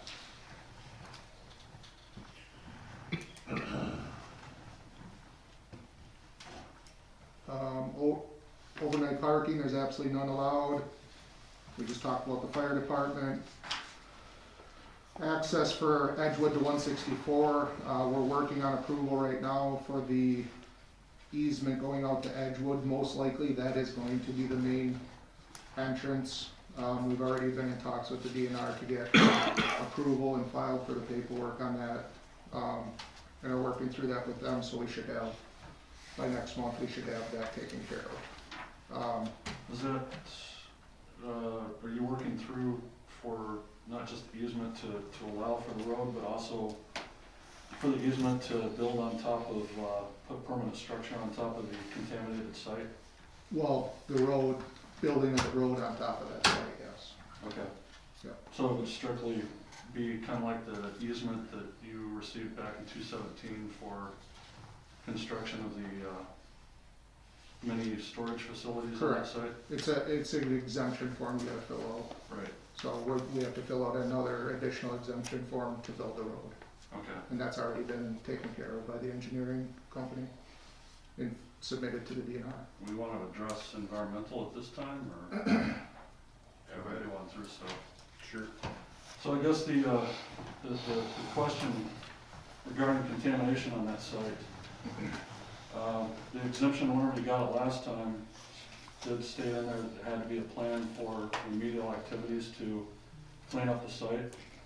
I know that there's been several Not testing. clean up the site, What's that? not clean up the site. Not clean it up? No, we'd have to finish, Okay. site assessment, which we're currently working on, and get that closed out. So we have been having an engineering firm continually doing testing and stuff for us. It's not finished, Right, but that should have no bearing, if the DNR signs off on having the road built, there's no bearing on the testing, that has nothing to do with this site. It's not part of this development, it has nothing to do with it. well, actually it does It in doesn't. several different fashions. And hear me out on this, because this is what I do for a living. It's something that needs to get addressed. I guess starting off with the easement that you got back in 2017, there were strict requests through that it had to have basically site closure plans, and that includes remedial activity to remove or treat waste that's currently on site. I would assume that the easement restrictions that you would get coming up, looking for that from the DNR would contain the same type of language. Now, the last set of data that you received back from the test wells and the analytical that came back basically led to contamination in the northwest corner of that landfill lot, that 5-acre lot. Looking at it from last January 2020, the results on that, the DNR just published them out a few days ago. So it shows that there is a level of contamination, heavy metals, volatile organics, polynuclear aromatic hydrocarbons, some really nasty stuff that basically is the result of dumping that occurred back, numerous years ago, but is still there in the system.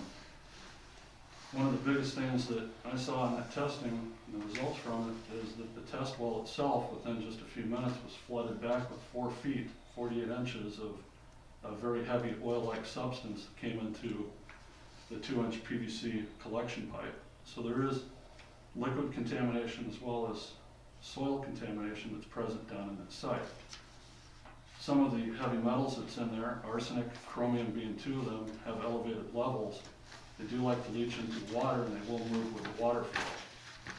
So even though that it looks like the contamination should be fairly off of the site originally, like where it was actually dumped, that it would be off of those 3 properties that will be combined together and where the Lake Park condos would eventually go, there's a good opportunity that this stuff is migrated over to that particular lot. And there's no background testing, there's nothing that's been done of record that I can find, or speaking with the DNR that they know about as well, to say if there is any migratory contamination onto that site, any secondary contamination, or how things went whenever they started to form the quarry that was in there and then backfill it with the landfill materials itself. So, looking at it from the standpoint that so far everyone has agreed that it looks like underground water flow moves to the west and to the south, that would basically take it from that corner, the northwest corner where the monitoring well was put, where they know that there's heavy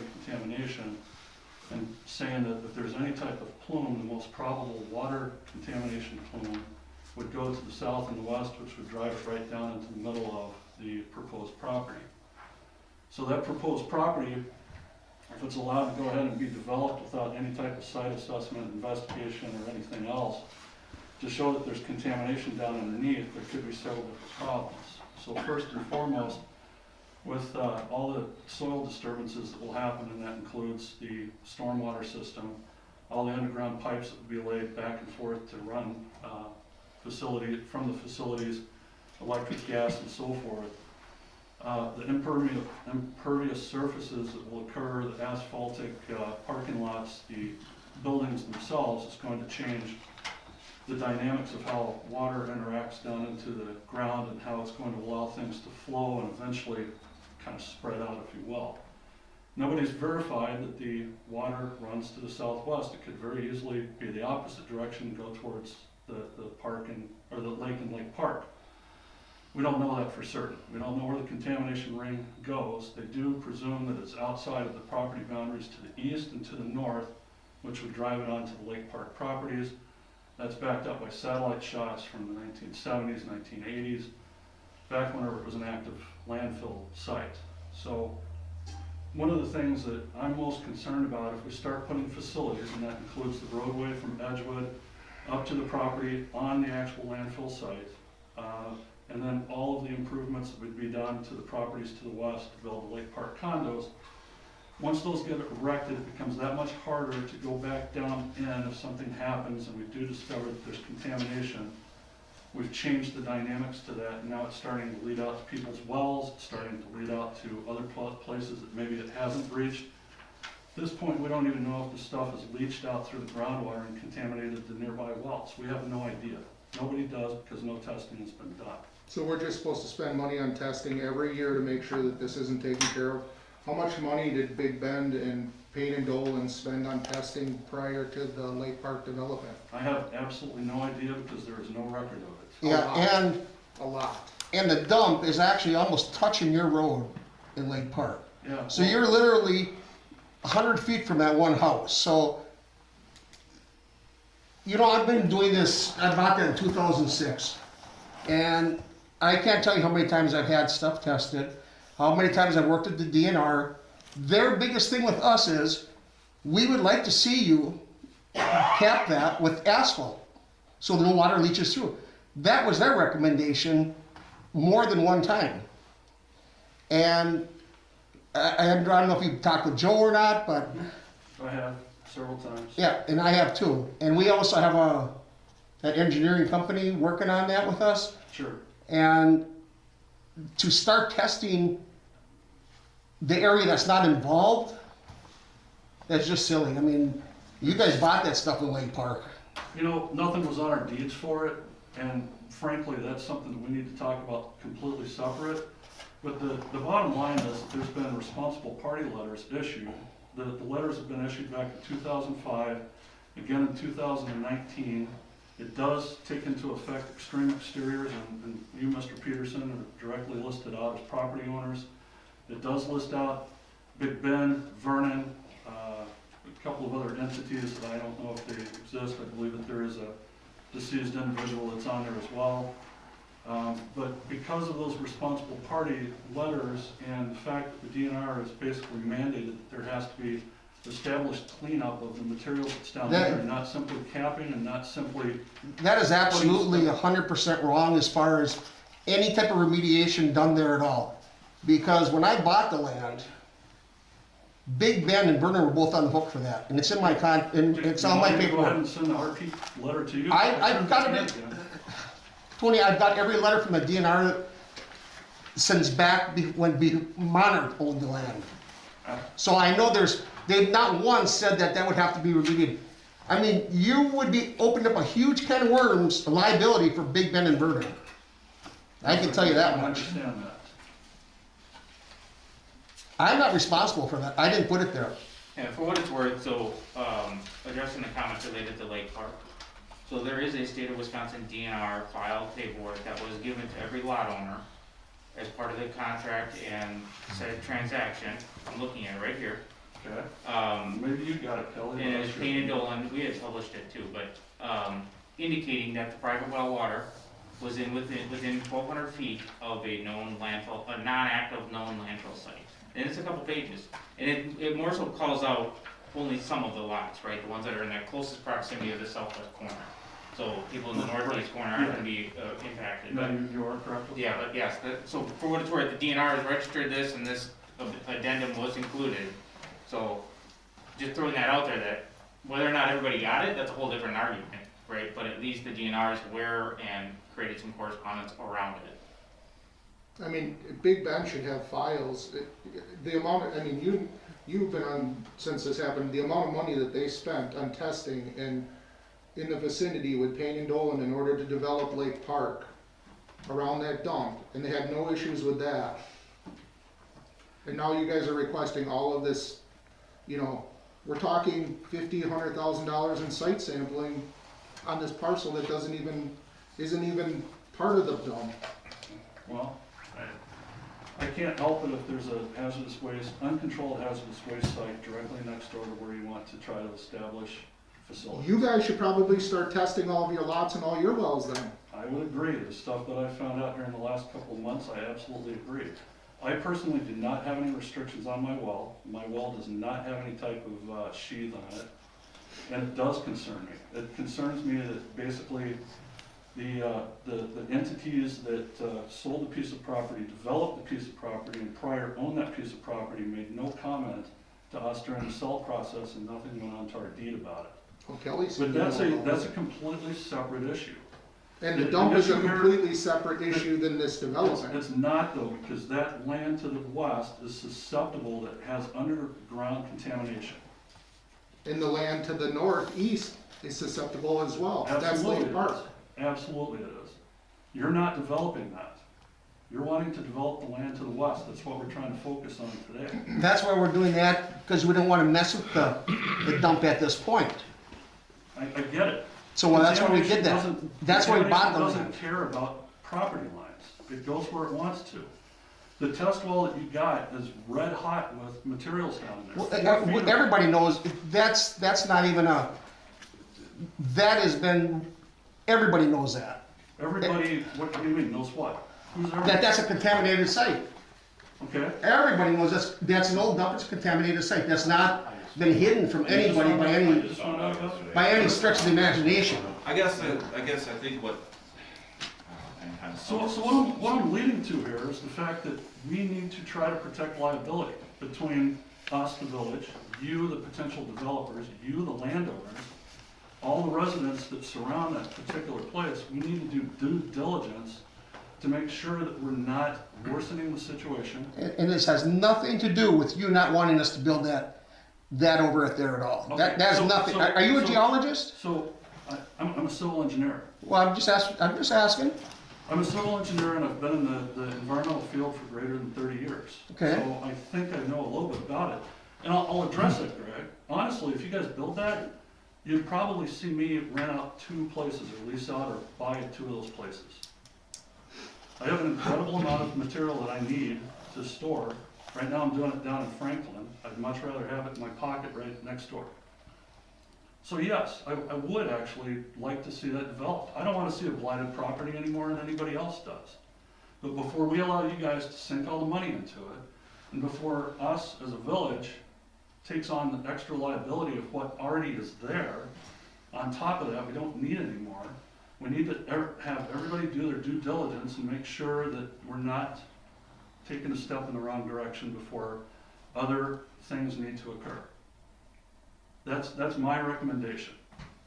I think that you guys doing your, us, like he said, you're gonna open up a can of worms with the village and Vernon and remediation. The can of worms has to be opened up, Jim, and everybody has to go fishing with it, and everybody has to determine what they're gonna have to do with it. You said it yourself, right there, you're gonna open up a can of worms. The can of worms has to be opened up. Well, it's covered, it's doing what it's supposed to do. If we cap it with asphalt, you're not gonna get no more leaching. We've got a retention pond. Yeah, well, okay, so the retention pond. So the retention pond is, by what I'm looking at from the design, it's gonna be a wet bottom, correct? Yes. So that means that most of the water is going to slowly percolate downward. If it does overflow, it's gonna overflow to the east, and then eventually it's gonna run over the landfill site and directly down towards Lake Park, correct? Yep. Yeah. Are you not concerned about, you guys bought this land by a great big industrial park with all that oil and everything else that's probably contaminated I'm going not. your way as well? I'm not. You're not, okay. I'm not. I wouldn't have settled there otherwise. But the stuff that, it doesn't even matter why I sat myself down where I did. That's not even a question that has to be answered by me. I made my personal decisions, but now discovering what I've discovered, it concerns me to not myself so much. I think I'm okay where I'm at, but some of the other residents that are closer, the people I'm most concerned about are those 3 or 4 houses directly to the south of your site that's actually in Vernon, and the people that are over into Big Bend, they're on the other side, Cherry Street and in that area too. All of that stuff's been tested in the past. So I've asked when the the DNR development several was done. times and they can't produce anything out of it. I have nothing to go on to try to I've got establish. 200-page booklet at the shop of site assessment, the current property, Howard Gleason Lot 2, that was done in 2000 and, I don't know, I'd have to take a look. That's all stuff that I think that would need to get presented, and my recommendation back is that we need to see that evidence. We need to make sure that we are protecting ourselves, the village of Big Bend, the citizens of that, Vernon. This is not a personal. Who's supposed to absorb this cost for all this testing? I'm asking you. That's not for me to decide. I'm just asking where is this gonna come from, because there's no way that we have money to do that kind of testing. Well, whenever you guys bought the site, how did the real estate transaction go? Did you accept responsibility for what was underneath? I did not, because I didn't have to, because Vernon and Big Bend were liable, or responsible at that point. Are we still liable? Okay, well then I think just what Tony's trying to say is that if you guys are gonna come on these lots and you guys are gonna bring excavators and dig stuff up and make holes and move soil around, is it gonna move around? Cause if we're still liable to an extent, You're liable for the landfill. This isn't the landfill. This is a separate parcel. The way 5 that the parties that RP are liable. Huh? There's 5 parties listed in 2019 in a letter to Mr. Peters. And the way that the RP letter states is that you're responsible for the contamination on-site and anything that's migrated off-site. correct. And I You're think that's responsible for, term site includes the property where contamination occurred and any other property it is migrated to pursuant to Wisconsin Administrative Code NR 700.03, subpart 56. So that means if the contamination is spread at half a mile someplace, that our responsible parties would still be of ownership of that waste and they have to control it. Now, has it spread a half mile? No, I don't think it has. Hardly ever does that occur. Even the Muskego Sanitary Landfill with similar quality of soils and stuff only spread a few hundred yards. But a few hundred yards is enough to affect property to the west. A few 100 feet, 50 feet is enough to affect that. You start digging that stormwater pond, and all of a sudden you got black ooze coming out at you, what's gonna happen?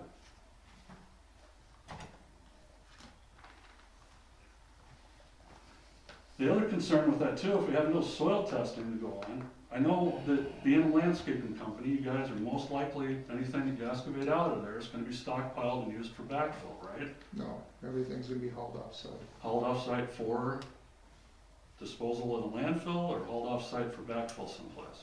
Wherever it needs to go. Well, I'm assuming by you saying that, that it would be used back into, you know, your advantage, it's your soil, why wouldn't you use it? But my concern is if it's not tested, and sometime down the road it comes back and let's say that it's high in arsenic, then all of a sudden you've got contaminated sites spotted all over the place. Now you're gonna say, does that ever happen? And the case is yes. One of the last jobs I did for the company I worked for back in the 1990s was up in Minneapolis, and we cleaned up 77 sites where a landscaping company spread arsenic contaminated soil in the backyards of all these houses. We had to go in and rip them all out. So I'm just saying that there's precautions. I know that you guys have dug soils out of the landfill site. No, we have not. We have soil dumped on the site, and that same soil is removed off the site. It's a storage pit. We're not digging down on the dump site. Well, okay. I never have. I've got people that have given me pictures and video that have shown the difference. Well, bring them up then. I mean, it's just not happening. It just doesn't happen. I'm just saying that that's liability, that if you guys do something like that, and you don't have that soil tested, where it could be potentially off of an uncontrolled hazardous waste site, now it's your liability. We wanna make sure that everybody has liability coverage in this matter.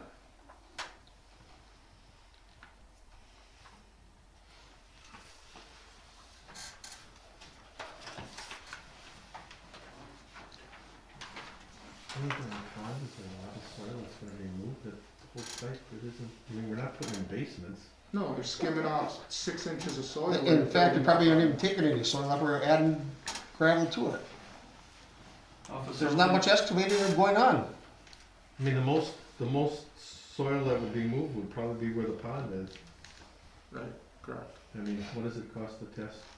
Well, we can, but again, You're not gonna He- test he every doesn't- bucket you take, but. well, no, but he doesn't want, we planned on having soil testings, we talked about that for the retention pond area. But what you're talking about is a completely separate type of testing. Like you want detailed engineered testing done. A full like site assessment essentially, And this is because you want it done.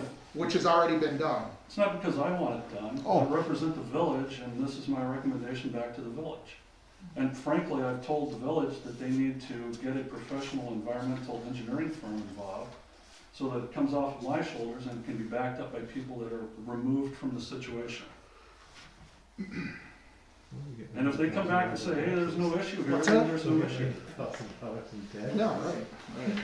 Well, after you delay a project for a year, yeah. This isn't something we want to do. This isn't something, I don't think anybody here enjoys dealing with these environmental situations. But you, us, and Vernon, for sure, are on the hook for anything that happens. I don't know about the other two parties named, Who are they?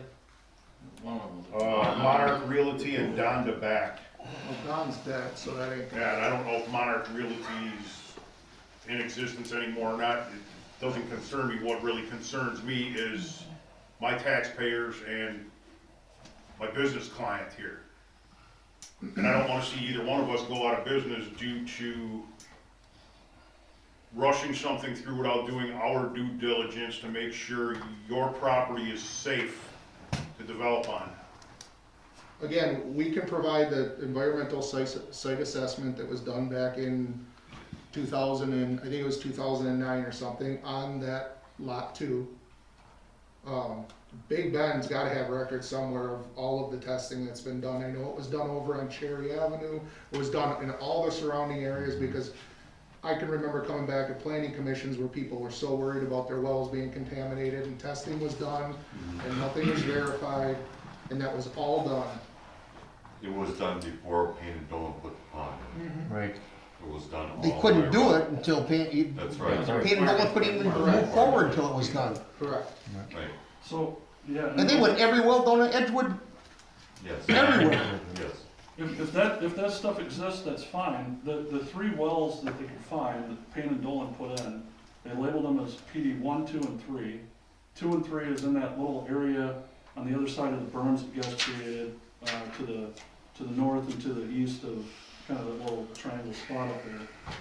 And then the other one is right square in the middle of the landfill site, and they could only find scattered data back from that. They couldn't find any actual test results, and that was done in 2005. So that surprised me whenever PSI and Intertech that you guys had do your testing and stuff, whenever they were doing some of their phase 1 assessment and looking at some of the background stuff, they didn't come up with a lot of that data. They didn't explain a lot of that data because I don't know if they could find it or not. The DNR's had a tough time trying to present that back to me. It's all public information, Right, but it's just, exactly. they just can't find it. Well, maybe we just gotta get it from what is it? I mean, any of that stuff historically will help, but, you know, we just need to make sure that we're following the right path. I'm not the guy to form that path, I don't want to be the guy to form that path. All I'm doing is just basically stating that we have an issue and we need to try to address it.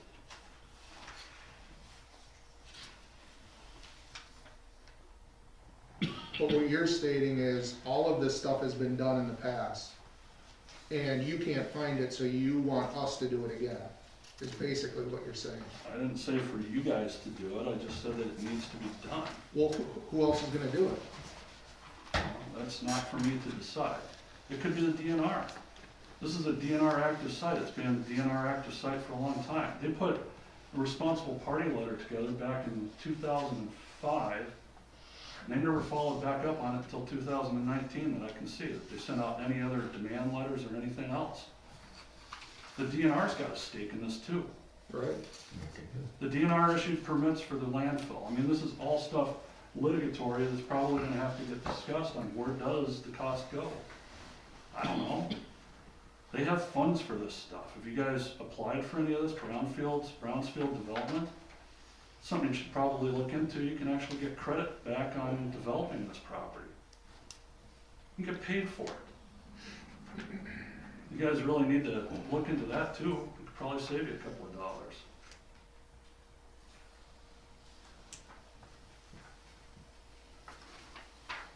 Naomi, does Kapoor, do they still have an environmental Yeah, department? we do. So we could perform review services if someone provided information, we could review it on behalf of the village. We also could do an assessment. It's done out of our Milwaukee office, that's not my specialty. So if you know, have a list of things that you think you would need done, we could have someone do a proposal or a cost estimate of what that would cost to get done.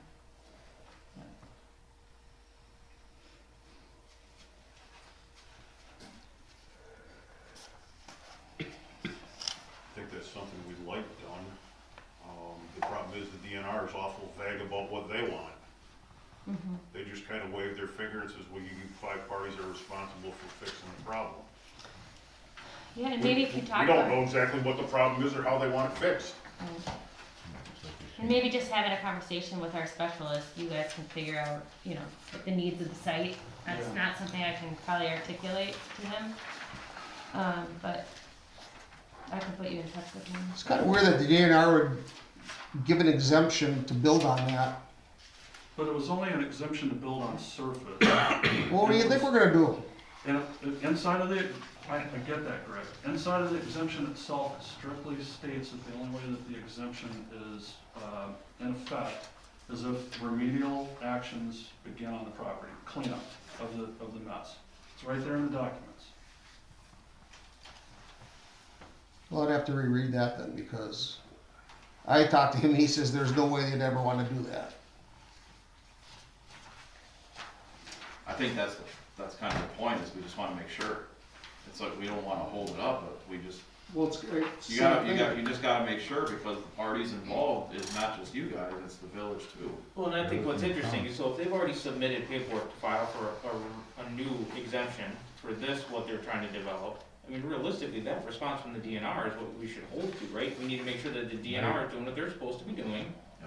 to respond to that exemption request. And if they validate it or issue one, what is the action or remediation that they're requiring? So, And well, then that's the work that needs to be done. yeah, right here on the exemption, it does state that evidence of progress towards closure of the BRRTS case, which is basically the open case. I know what it of is, yeah. Okay.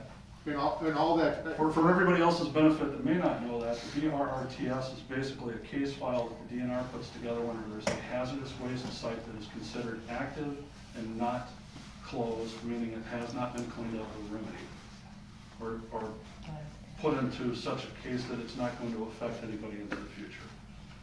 And it stated that this permit was issued in 2017, and it said if there was not evidence of progress done by May 1st, 2018, the exemption would be revoked.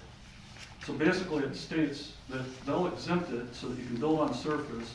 Nothing that's built on surface can get in the way of the actual cleanup, and cleanup you have to have a pathway to clean it up. It just can't be left there because all of a sudden now you've built on top of it. That's where I'm getting at with this whole thing. You build on top of it, and you just say that now it's enclosed, it still could be leaching. That's It's certainly still going conflicting someplace. reports that I've been dealing with the DNR. Just saying, that's definitely conflicting with what they tell me. Greg, this was issued to you. I know, I can read, I read it. but when we talk to the DNR, again, like Kelly said, if they're willing to issue construction of the roadway, I would think that would uphold to be good enough for you guys. If the DNR is saying, yeah, you can build a roadway on this, that should be good enough for the village to say, if the DNR is okay with it, then we should be okay with it.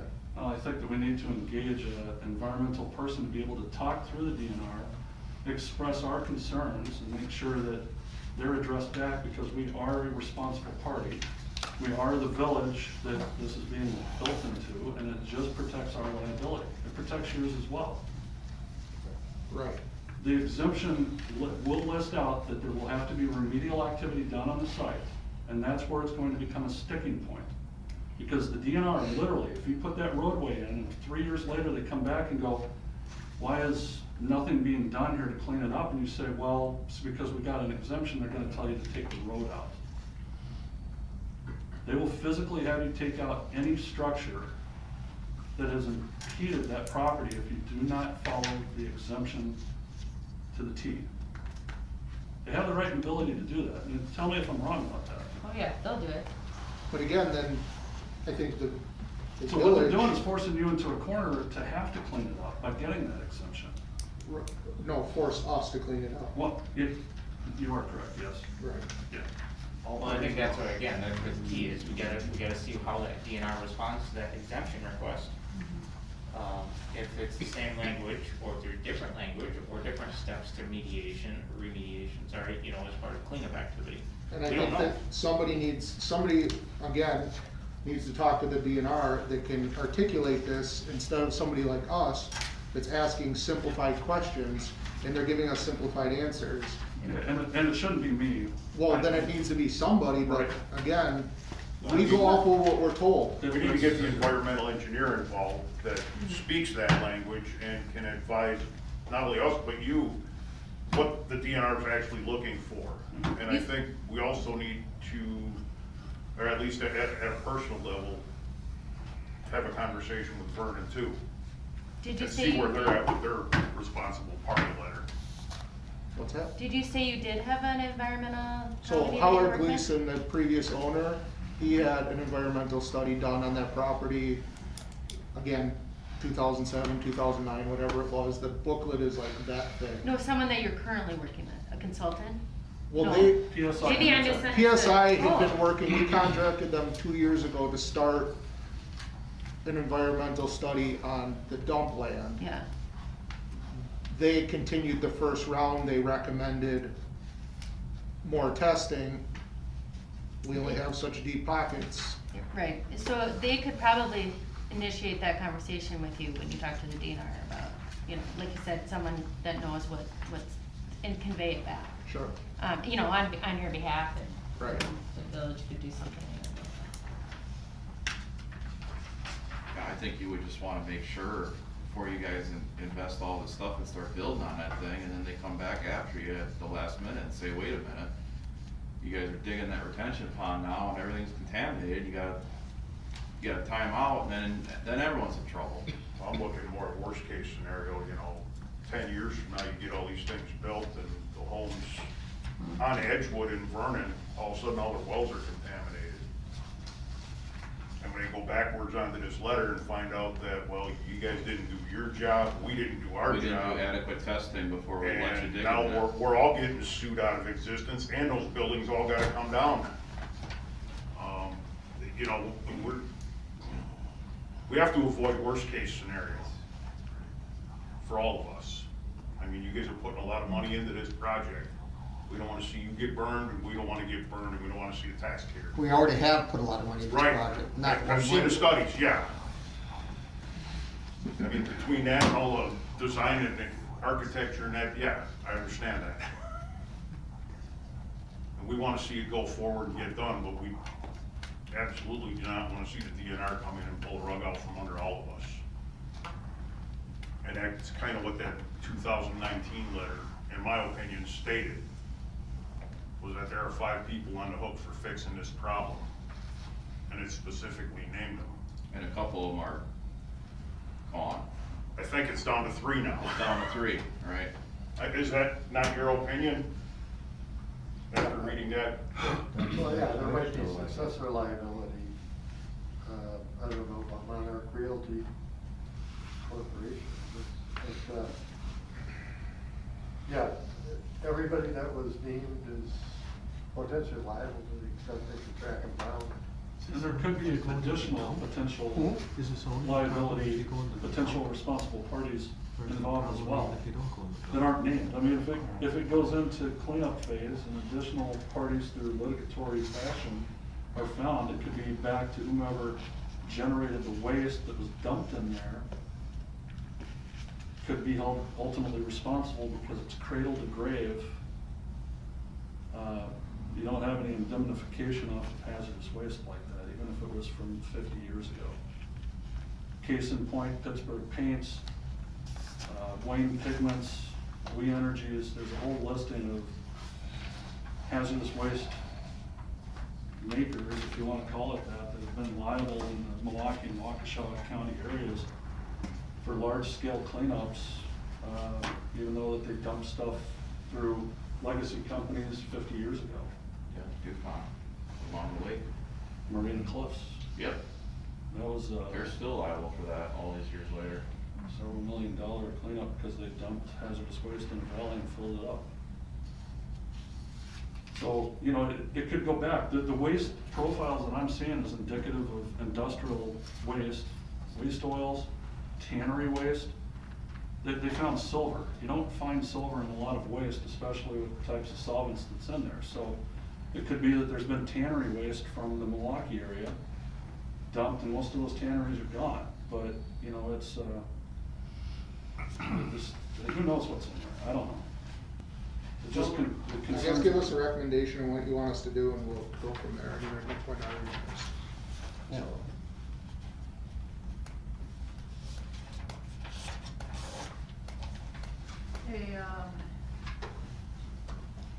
Engage a professional environmental consulting firm and have them review what correspondence you have from the DNR and your project plan.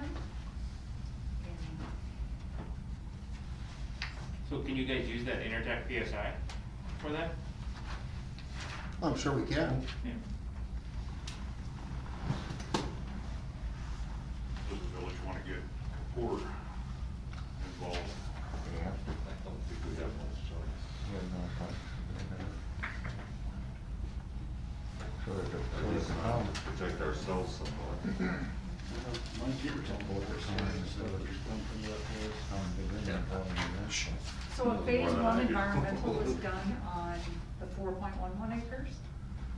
What's that? So a phase one environmental was done on the 4.11 acres? Correct. And a phase nothing has been done on the site to the east? No, the current lot 2 that we're proposing, we're doing the development on, there was a full environmental study done on that, early 2000s. We started, correct? We started another environmental study on the dump land in 2017. Okay. And it got to a certain point and they recommended more testing. Correct.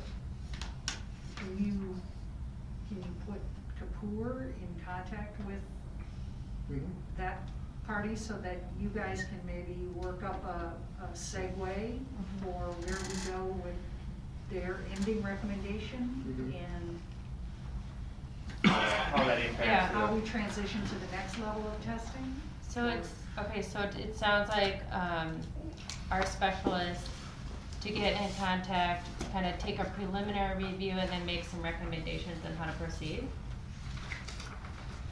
Yeah, along with some Okay. pricing. Yeah. Okay. Kind of like a initial look and say, oh, I think you need to go this route, and then, can he contact you, Tony? Would that be okay? Yeah, Okay. absolutely. Okay. I wanna make sure that I'm distancing myself enough that I'm not. Just in this initial, like, Yeah. given your technical background, what you know. Because I appreciate Greg's comments, I mean, Mhm. I don't wanna perceive myself as being, trying to hinder this or anything. Maybe just outline the village interest. Yeah. Yeah, okay.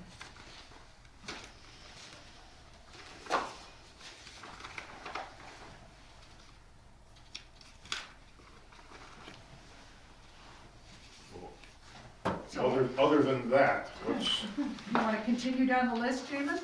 Well, I mean, to be honest with you, I don't know if it makes a difference. I mean, this is, What you don't get in feedback tonight, you don't. yeah, let's continue down the list and then we'll act accordingly, I guess. Going forward. What's that? Keep going forward. Yep. I think you're in number 8 or 9. Number 8, soil testing, all soil testing was done for the septic and well. Everything perked out, the septic size has been scaled and everything. I have all the documentation and paperwork I can submit for that. Is there enough, is there enough space from that septic to wherever the wells are for the adjoining properties? I don't know where they're at, so. Yep, and again, that kinda goes back to one of the other points, we are having the wells in the adjoining properties all surveyed, wells and septic, so you guys they'll have proximity for that, so that's all. There's only 3 buildings that'll get water. Yeah, no, Total they're of talking. 3 buildings, He's there's talking not about 11. surrounding properties. No, he's talking about surrounding, we have to label surrounding properties. Right, but on our project, there's only gonna be 3 buildings, we're not putting water everywhere. Correct, yep.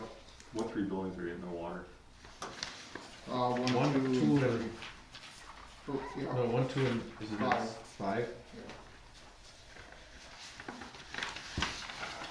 So that's just gonna be, just toilet, right?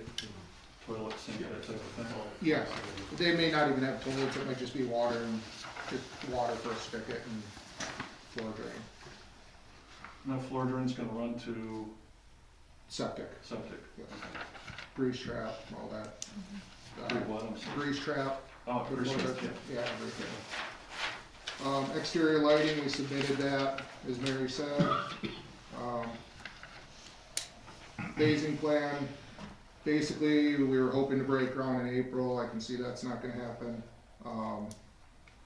Hoping to have, we would be starting with 3 buildings, building 1, 2, and 4. Pouring the slabs right away for those, starting with building 1, when that's completed, going to building 2, when that's completed, going to building 4.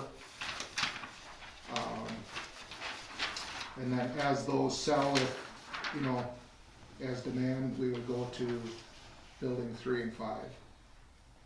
And occupancy would be as the buildings are built. Yeah, we would like to see as one building was completed and signed off on inspection, then we would grant occupancy to that building and move on to the next.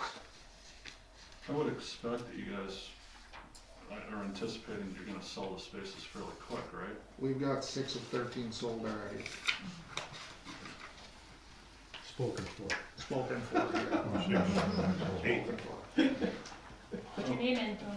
So is that 6 of 13, meaning of those Six- three six buildings? 6 of the original 13 in the 3 buildings. 1, 2, and 4. Correct. Landscaping, obviously, we would do as much landscaping as we can as the building space, so, you know, realistically, we would do,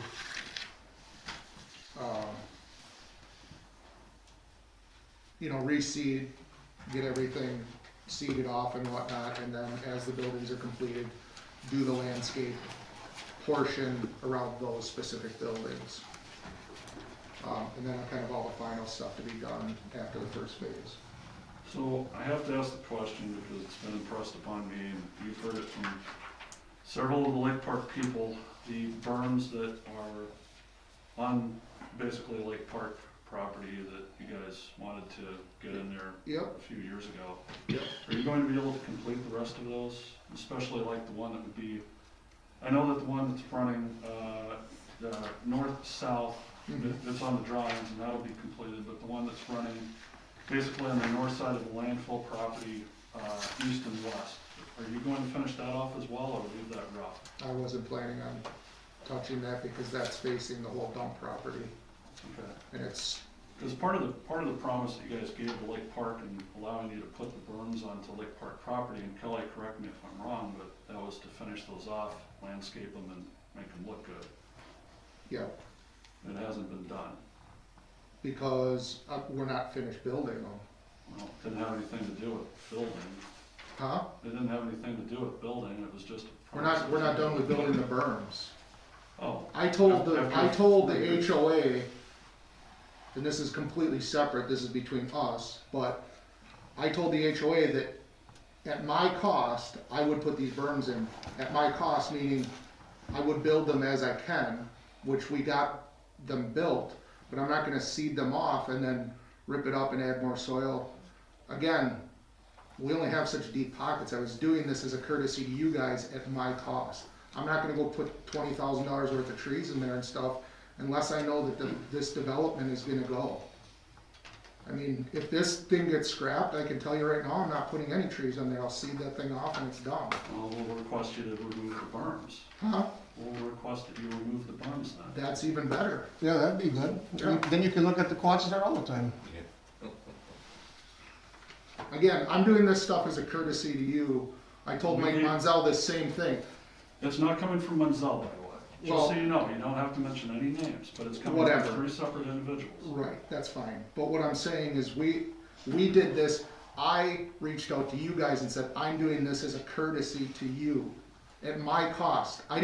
You guys didn't You guys wanted, recommend. you guys wanted to develop the property, and you wanted to make sure that there was berms put onto our side to try to camouflage it, so it was a courtesy back to us in that fashion, but more so it was a courtesy to you to allow you full expanse of your property. And what I'm getting at here, if there's going to be an issue with trying to develop the berms, I can see that you're gonna receive flack back from the HOA and tell you that if there's berms that have to be created, you're going to have to adjust your property and put it back onto your side. That's no problem. Everything's spec'd out that if it wasn't our property, so if the Lake Park people have an issue with that, have them issue a letter to the Lake Park HOA president and have him email me personally, and if you want me to remove the berms, I'll remove the berms. Okay. And then I will do the absolute bare minimum of what Big Ben requires for plantings and landscaping to satisfy Big Ben and not the Lake Park people. Okay. We're all about taking care of the Lake Park people. It doesn't seem that way. Oh, come on, that's all we're about. We wanna make these buildings higher end so they look nice, free. Everything we thought about, this whole entire project, Was designed around, we take great pride in that. We even call it Lake Park condos.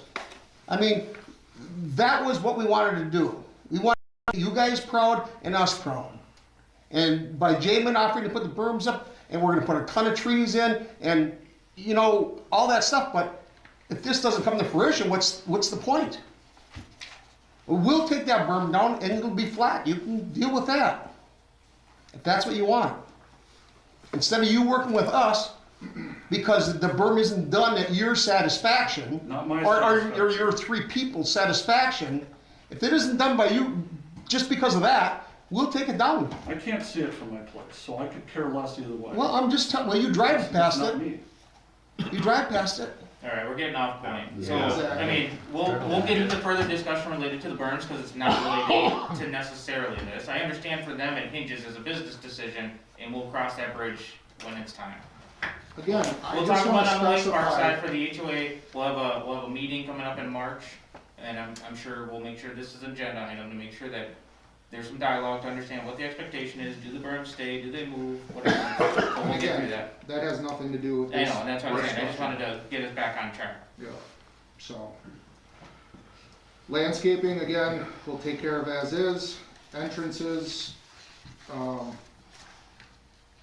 we had talked with the engineer, we had talked with Mary about putting in the road as gravel, putting down a binder of crushed asphalt to keep the dust down until phase one is complete, then asphalting it, not to destroy the asphalt for construction. That's the one off of Edwood. Correct, If we, and the other one would be done for access. correct. That was that option. We had like 10 options. Yeah, yeah, and as we get approvals for these, we'll specify. And we everything. can work through that. Yep. Location of dumpster, we're looking at doing between buildings 1 and 2, I will have the dumpster corral location on the site plan for the next meeting. We know it has to be fenced in and gated and everything that'll be taken care of. Off of the west wall of building 2. Yeah. As far as landscape goes, we have no problems, we can add as many plants to bring us up to, you know, village requirements, that's not a problem.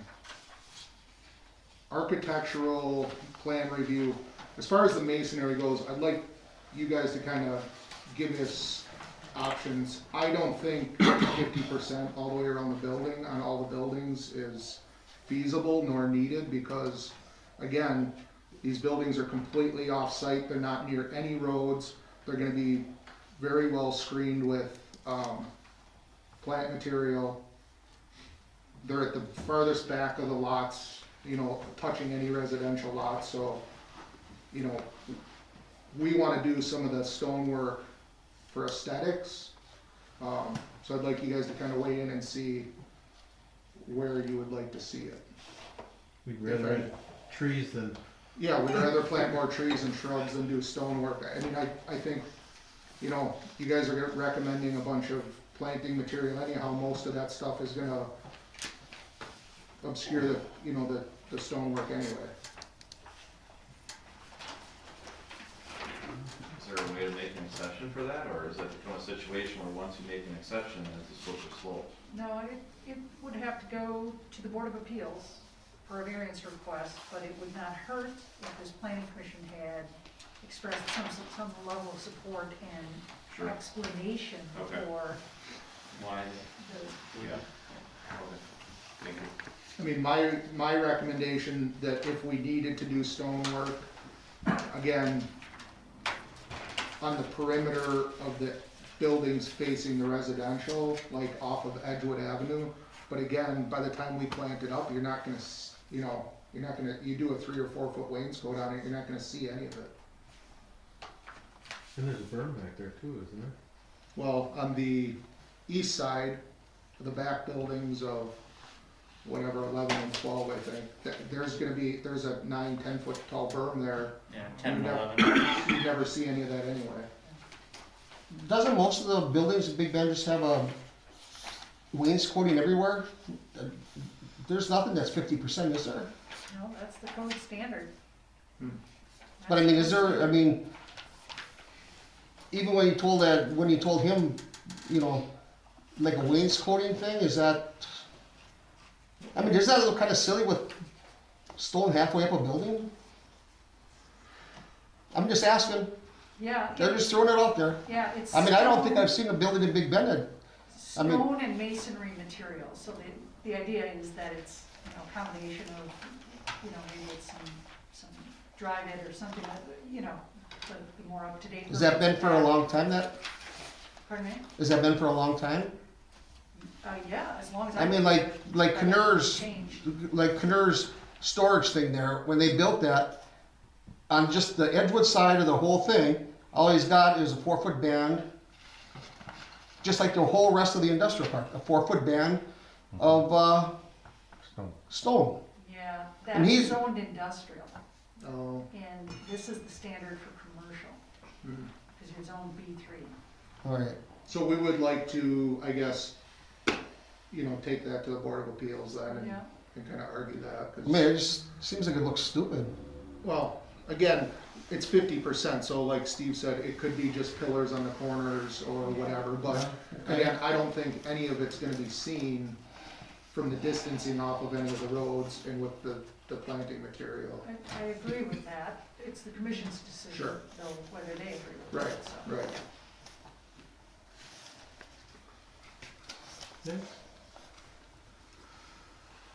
Where are we at here?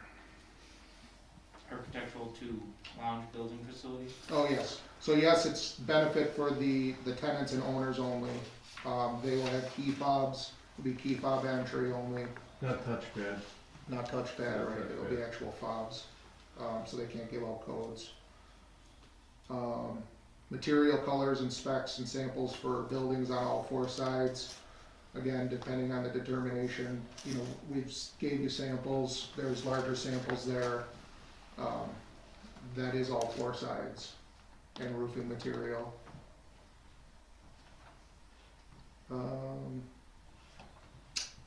Overall building height, on one of the plans, it is on the overall height is on one of the plans, I don't remember which one it was. If we need to add it to all of them, we certainly can do that. All the buildings are exactly the same in height, so Okay, that won't change. you can tell me which building I'll start scouring the plans. I think it was on building 1, wasn't it? No, it might be, whatever one we had. You can find it. Maybe it's first page too, isn't it?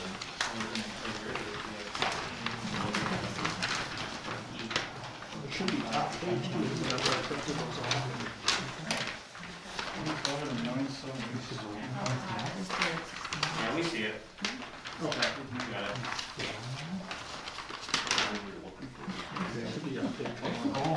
We were looking for the key, right? Just under 26, yeah. Okay, Yeah. all right, you can all stop pointing it out. Found it.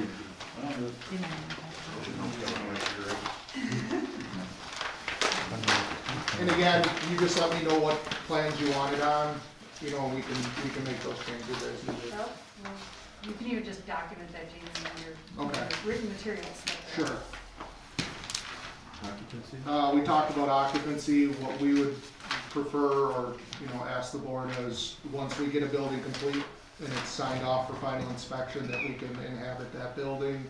We wouldn't be trying to get occupancy on a unit while that building's still being completed. So, building gets done, final inspection, occupancy for those 4 units, move on to the next building, that building gets completed, signed off on occupancy for those units.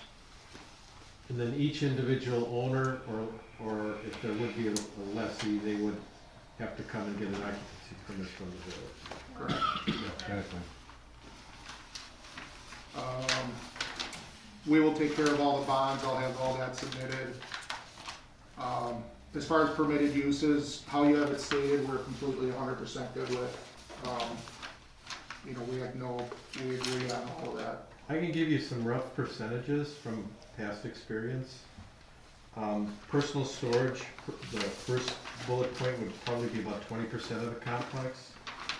Business storage would be about 15%, and it would most likely be excess inventory. If they're in a retail business, it would be their supplies that they rather have floor space to sell it than to store it in their space. Or out of season kind of items.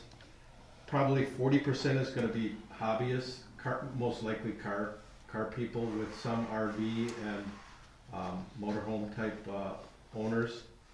And then 25% I'm guessing would probably be small contractors, remodelers, storing, again, equipment that they're not using on a specific job. That's from 3 other developments that I've been involved with. That's about the breakdown. Permitted hours of operation, again, it would be gate, we're most likely gonna gate it 24/7, I guess. I mean, they would be able to access their unit whenever they want.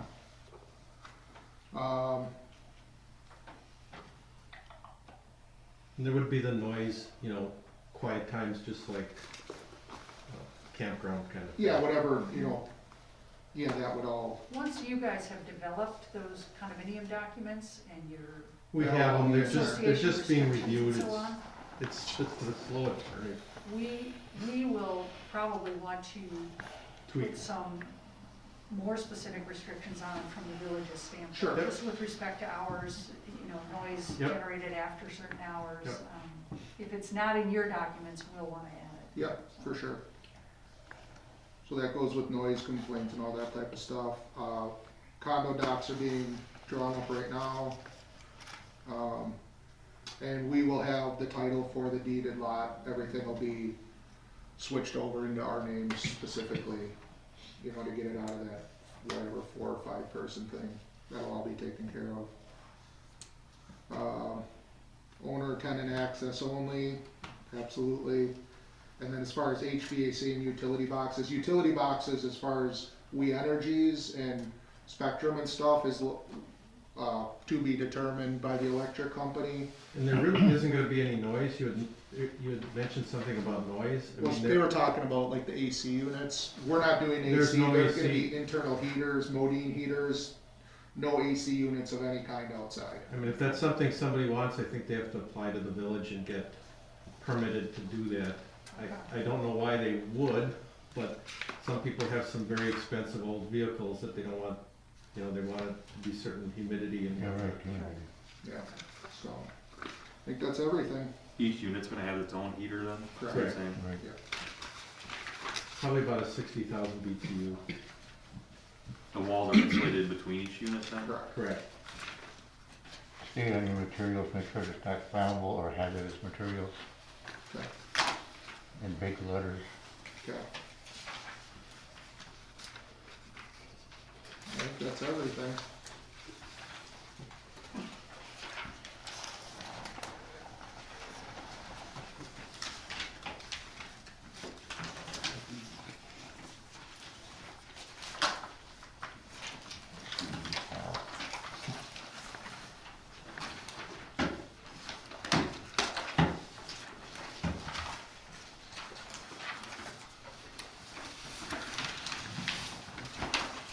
Were there other specific questions or comments that the commissioners wanted to make about the plans that you saw and the architecture, the various topics that were raised? Otherwise, I think what's been said tonight is basically your feedback. They need to take an action because it's on for action tonight. But consider it your feedback on And again, what we needs to welcome be as much done by next feedback month. as possible so that we can make the changes before next month's meeting and, again, assuming moving forward.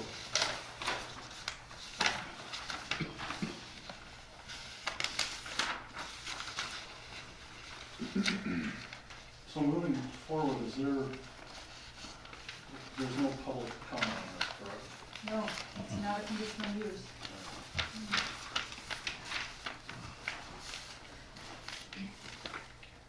Went over all Mary's comments and concerns, and obviously there's some open items, but we'll get into deeper with the lighting and landscaping plans. I mean, I saw a copy of the landscaping in here proposed. Those will be changed already to meet village code and everything, Yeah, that's not a so- problem.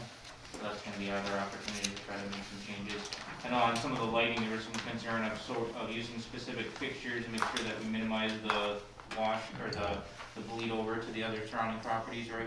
Yep, and there's been a whole photometrics So, we've sent.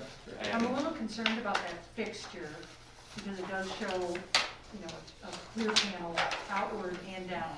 Not like a cutoff or straight down. If the bulb is actually sitting up recessed in the opaque part of that fixture, that's fine, but And we if the can- bulb is down low, it's Do you got to know be if it's a different. picture of the ones that? Yeah, and I can talk to my electrician, we can get those switched out to something that's a little bit more Sure. screened. I mean, we're completely open to lighting, whatever the Those would building. be dusted on, right? No, those would be, we can set those up a couple different ways. I'd send them in motion.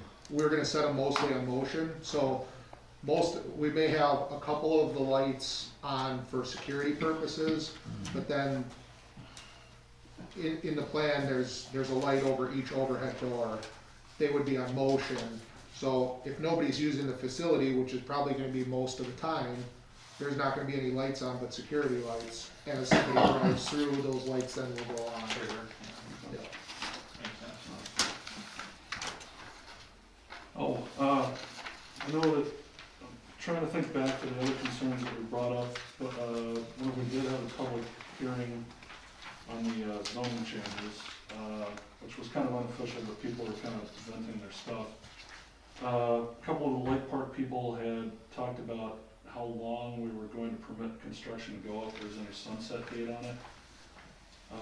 I know that, I would presume again, you guys would fill them up rather quickly, but are we looking at setting any time period where this project has to come to completion? So it's not, for some reason or another, going on for several years? Yeah, that's a really good point, and it brings up the idea that a rather specific phasing plan And we have a pretty needs to be specific, put down, Yep. and a time period within which to complete each one of those phases. So Yep. once you start it, if it's in that phase, it gets built. Yep. I'm not sure if it's in the condominium documents or if this was just in the municipality that I dealt with. But their condominium, we had 10 years to construct the buildings. And after 10 years, whatever was not constructed became part of the common area owned by the existing owners. And I'm not sure if that's a condominium, like bylaw. I mean, I certainly would expect this to be built in 3 to 5 years, but if anybody could have told me that we were gonna have a housing bubble that burst, or GameStop that hit 17,000% yesterday, Oh, I love that story. but I don't think there's any thought on our part to delay construction as quickly as we can sell them, and we have not started advertising yet. We would hope to get it sold rather quickly. I did 47 units in 11 buildings with the real estate burst in 8 years. I just filled up 2 buildings with 12 units in the New Berlin Industrial Park in 5 months. So, and we'll be specific, I think phase one, we have less than a 2-year cap on, and then once we start phase two, we can have, so it isn't gonna be continuous construction for, That's the biggest concern, Yeah, that's it's what I heard. Is this phase one over here? that's phase Correct. one. Phase two? Yeah. So realistically, the 3 buildings, we're gonna start with 3 buildings on phase one. Then the additional 2 buildings would wrap up phase one. and I think construction is, what'd you say, 3 to 4 weeks a building? Yeah, probably 4 weeks. 4 weeks. So I mean, ideally, you wanna just build. Yeah. Just drop them and fill them. Sell them. How many you want? Okay, we'll wanna work on that. Yeah. And really refine it, what's back in front of the commission. Yep. So everybody's clear how that's gonna go. Kelly, can you remember anything else that was brought up during the public discussion? Again, so lighting and landscaping was a big focus. The length of the project obviously was one that was brought up, by an individual. We've already talked, or he already took a lot of the solicited feedback in the very beginning as far as placement of the buildings and door locations, so that they're all facing in, cause that was a concern, right? If we're gonna have doors on the outskirts, then you're, so you guys have already done some of those design changes that took in consideration some of those concerns or feedback points. Yep. Does Big Ben have any kind of like, we can't start before 7 or can't start before 6:30 rules at all, or? As far as construction, Yeah.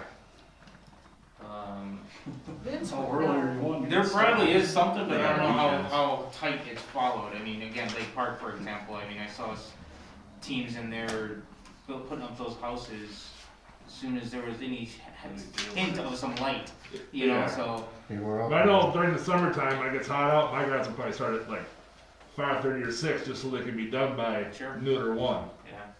and try to beat the heat. But obviously, if you're saying that you can't start before 7, that's kind of stuff we have to know about. Yeah, we'd follow back up with you on that one if there's something hard to. Just keep in mind that you're completely surrounded by residential, so Sure. that's part of the concern, is just not ticking off the neighbors. Oh, absolutely. And we bring dumpsters every single one of our jobs, and it's all cleaned up as we work, so it's not like there's mess all over, that kind of stuff too, so. I have a question with the owner's lounge. What's the intention of that, I guess? It's a bathroom. Just, That's the main thing is so there's no bathroom in every unit and so anyone that owns a unit would have access to that? with a fob. Okay. Yep. And like a wash bay Yep. that's to Just to wash their wash vehicles? cars. Yep, and there would be cameras both there'd be cameras where the dumpsters are, cause we don't want tires and couches and whatever else. Cameras by the wash bay to make sure that we're not getting, people who are out with their four-wheelers mudding and coming in and washing, cause that then is absorbed by all of the owners. And the bathroom's the same way, I mean, we're putting in initially one bathroom and stubbing out a second, for the owners. Not like a gathering area or anything like that in No. your experience? Or- No. Okay. Does that wash bay go to the septic? Yes. Yes. Yep, all drains are gonna go to the septic. And it's a situation where it's a separate door, and if it's something that gets abused, the association can shut it off. That bay could be sold off to the adjoining unit, or it could be used as storage. People who are buying these to store expensive things in, be it inventory or personal belongings or vehicles. And they don't want anybody to booger it up. I don't know how else They're gonna to say it. police it themselves. Yeah, they police it themselves. Yeah, it's not like you're gonna get general public going in there and using No. the facility, so No. yeah, it's already, it should be taken care of. Purpose of the wash bay, guy out with his weekend Camaro, brings it back, washes it, puts it away for a couple weeks, so he goes back again. I think we designed it as only a 12-foot tall door too, so you can't bring in semi-trucks or dump trucks and. Oh, so it's inside, the wash bay? It is. Oh, It's in your photos, yeah, that's it's cool.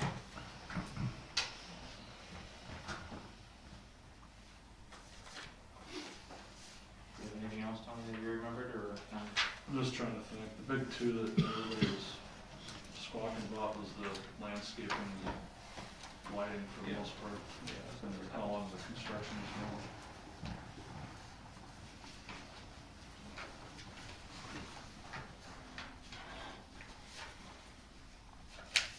I guess I have one question since I don't live in here. This dump thing, is that brought up more because of this access off of Edgewood? And if that was eliminated, does that change anything? It doesn't. No, it can't be eliminated. Can't be DOT will eliminated. require it, and then the fire department will require it. Either as a secondary or primary, doesn't matter, you're saying Right, it still has to either have way. a secondary entrance or Yeah. exit. So that, yeah, that second road is already there on the table, but the bigger concern, I think, has been the outreach of the possible contamination, instead of it being contained in the one parcel. Yeah, even if you could find another outlet to make two outlets, if you had access someplace else to build it, it wouldn't alleviate the issues with that property. As much as I'd love to be able to say it could.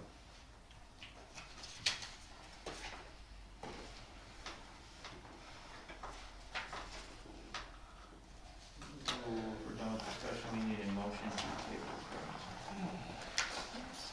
Make that motion to table. That's your bedtime. Second then. We have a motion and a second to table. Any further discussion? All in favor? Aye. Opposed? Motion carries.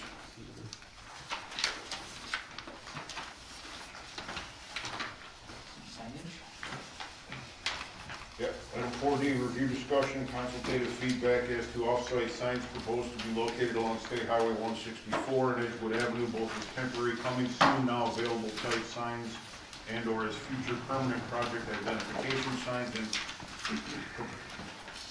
and proposed in support of the applicant James Peterson doing business as Lake Park Storage Condos LLC, request to develop a 42-unit self-storage business condominium project on 4.11 acres of land located north and east of State Highway 164 at Edgewood Avenue, excluding direct frontage on either. The prospective location along State Highway 164 Zone B3 General Business District, and the proposed prospective location along Edgewood Avenue is zoned R3 Residential. Right, up on the screen, you can see I've pointed out, you know, the location of the property, and then its connection points to the public street. The applicant has some signage proposed on one of the buildings. We're going to want to have that refined in terms of its square footage, the character of its construction, its illumination, all that kind of thing. And until that's done, we can't really give you a good review and sign approval. Sure. But the bigger question is with respect to temporary construction signage. They would like to get that up as soon as they have an approval from the village. They'd like to pull the trigger the next day and get coming soon or now leasing type signs out. Is that the proposed sign you That's the probably first- do, the yeah, temporary that's one? it. Yep. And that would require off-site signage. Technically, these spots will probably be related to the property by easements, and so I think it's reasonable to think that you can make that relationship. And the other thing I pointed out in the code is what, in the report, is that while the code says no off-premises signs allowed, it says it in this code currently, and it says it in the future drafted code, it does say that the planning commission is the authority with respect to waiver or modification of that code, provided you make a finding that any off-premises sign that you approve meets the spirit and intent of the code. And I put what that spirit and intent or purpose of the sign code is, and it has a lot to do with reducing excess clutter, assisting in proper wayfinding, and so on. And so, while we don't have the specific setbacks and offsets and location with respect to easement and so forth for those signs, when we do, I guess the applicant wants to know now, is this commission leaning toward seeing a need for those off-premises signs and giving him that type of feedback at this time, so they can come back with formal setbacks, offsets, height, illumination, not illuminated, all of that kind of information. So I'll turn it over to the commission for discussion.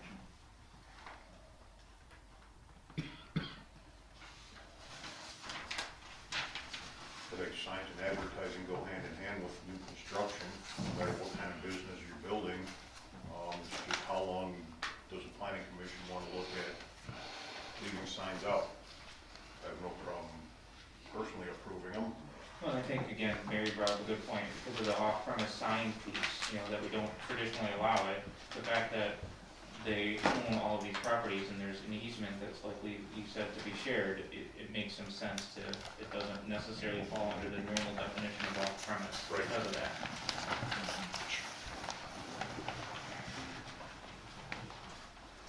My only concern is that they would be facing and constructed in such a way that they're not going to hinder any view of traffic. They'd have to Entrances. maintain a vision clearance triangle. That's my biggest thing. I have no opposal to it at all. I think it's a good idea. It'll get them built faster. Yeah, Sold faster. yeah.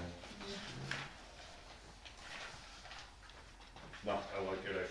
Yeah, I think I there's think any the major consensus concerns is more favorable for it. there. Yeah. I don't know if we need an action on that tonight, right? No, he's just looking for consultative feedback.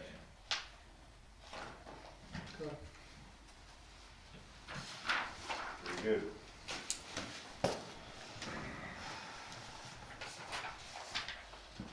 You want to go on to planner to report, or do you want to circle back to chapter 13? I got Yes, one sir. thing to say before we leave. So, you know, getting back to this whole environmental thing and with the dump and everything, I understand you guys' concerns. You know, this development is gonna produce a huge tax base for the village. I mean, to the tune of like roughly $80,000 to $90,000 a year. You tell me one other place in Big Bend on a 4-acre parcel that has that kind of tax revenue. I mean, it's beneficial for you guys to have this happen, and I understand the concerns with the environmental. We would definitely be looking then for Big Bend to help expedite this and help us work through this then in order to get things squared away. Absolutely understood. We want that built and sold almost as fast as you do. Yeah, I mean, everybody wins, right? It's If it's done right, for both all of that, us. yep. Well, and again, right, we get your concerns, and, you know, it may have to happen, but again, there's a budget concern with how much money can we stick into this and still make it feasible. And Right. again, you know, so with the village, you know, even if it's a matter of making some calls, again, talking to some people that we can connect with to get straight answers on this, you know, it's gonna be beneficial to all of us. So I'm really hoping. I mean, I know you guys even gave money to some of the, you know, like when Stacy did hers. I mean, this is a $5 million project here. I mean, hers is only like even a $4 million, you know what I'm saying? I think it's a big deal for everybody involved. It is. Not denying that one bit.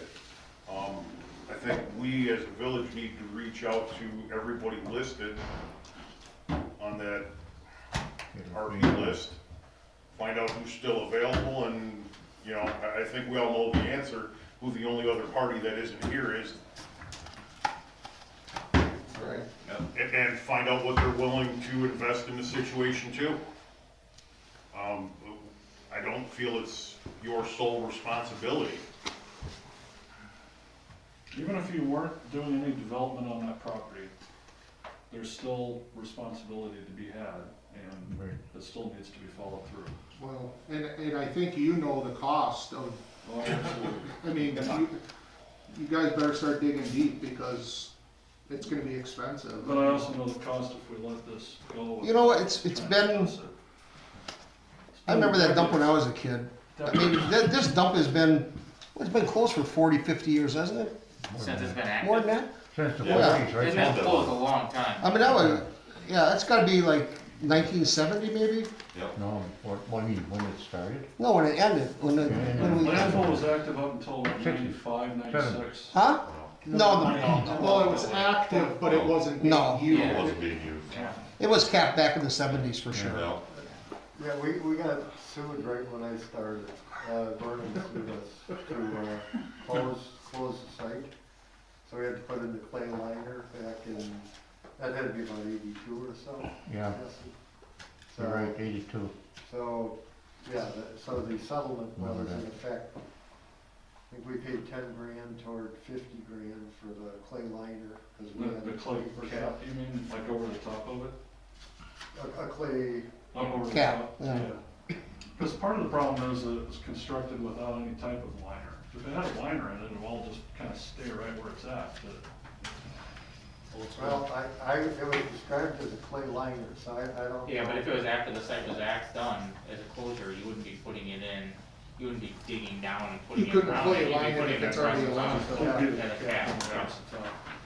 But I know when it comes to hazardous material liabilities, if you, I owned a business where they came in and took my hazardous material.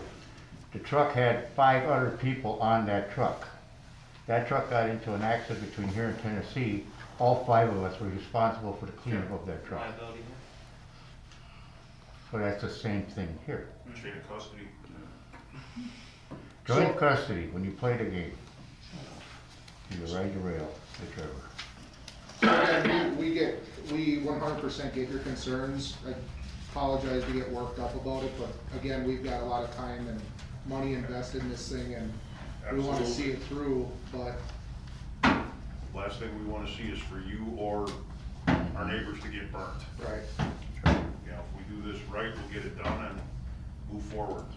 Okay. Alrighty, Thank you, sir. appreciate it. Appreciate your patience. Yeah. Okay, okay? You better go to bed. You- Better go to bed. you want those steel keys, David? What's that? Do you want us to leave those steel samples here? Take them? Is that for the roof? Hey, what are you doing? Roof and back there. walls. What's that? Roof and walls. And wall? Alright, thank you guys. The bronze would be the roof, and then the wains, if you did wainscoting, the metal wainscoting, and then the beige would be the walls, So the darker is the roof. Why do I have bad breath? I like it. We can take it, leave it. Why don't you just leave it here until the project is Okay. finally decided on? Okay. So you don't have to Let's flip them back. tuck it in a corner for now. Yeah, Alright, thanks for your time, guys. Thank you very much. Take care. Have a good night. Too. I'll keep looking at it. Yeah. We got, like, 9 pounds of that garbage sitting around my office. Do we wanna go on to reports, or do we wanna circle back to chapter 13?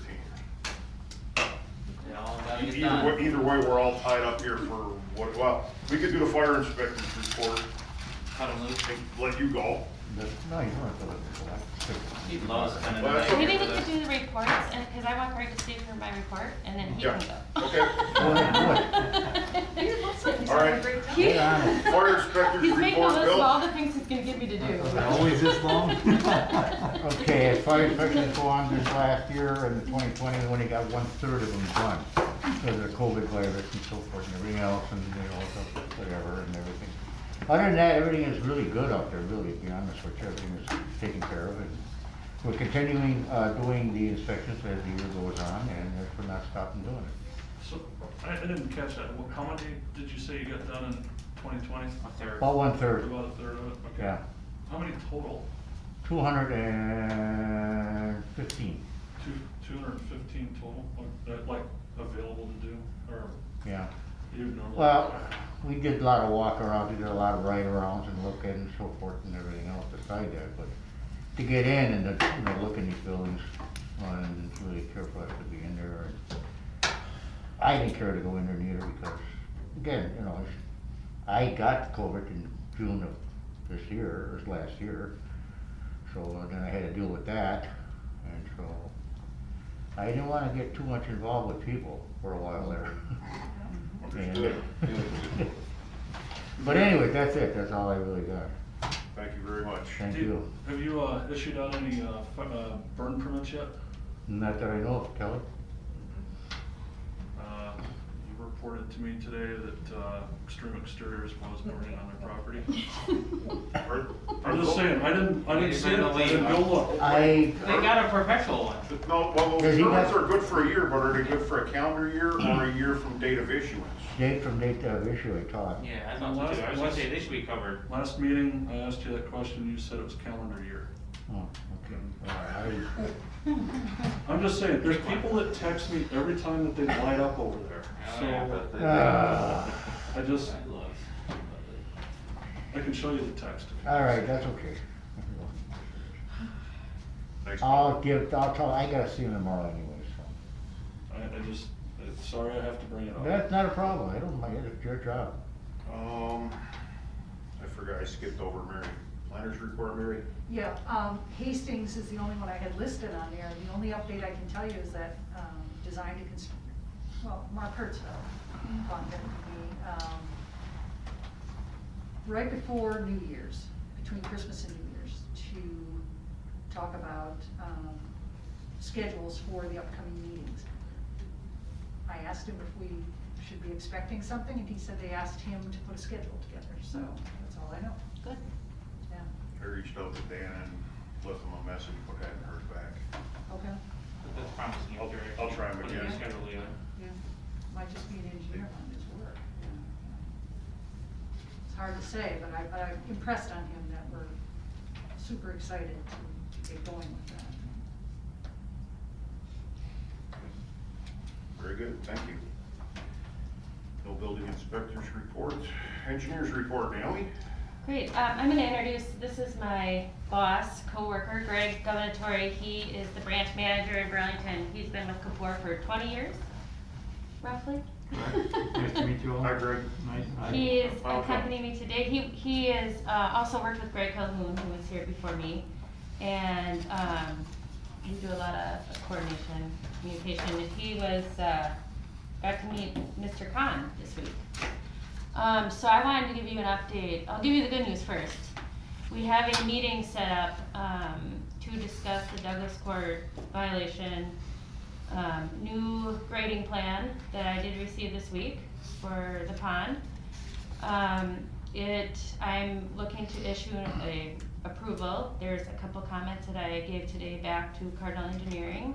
Minor comments, but I want everything as perfect as we can get it on the plans, because we know what happens when construction starts. The meeting is set up for 3:30. We have myself, President Lysick is going to be there. Public Works will attend. We have Planner Sinski's going to call in. I think that was the plan initially.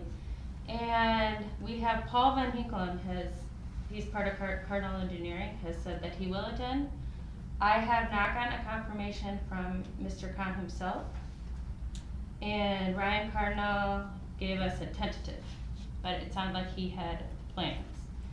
So we want to talk with them moving forward. What is our timeline for completion? Things that we have been asking for since I started here and before I started.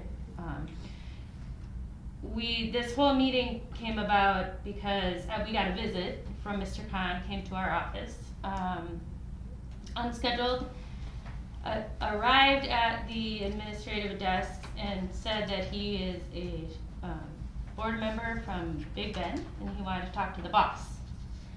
The administrative assistant said, Greg's office is right there. She went to Greg's office, Greg heard Big Ben, it was like, Naomi,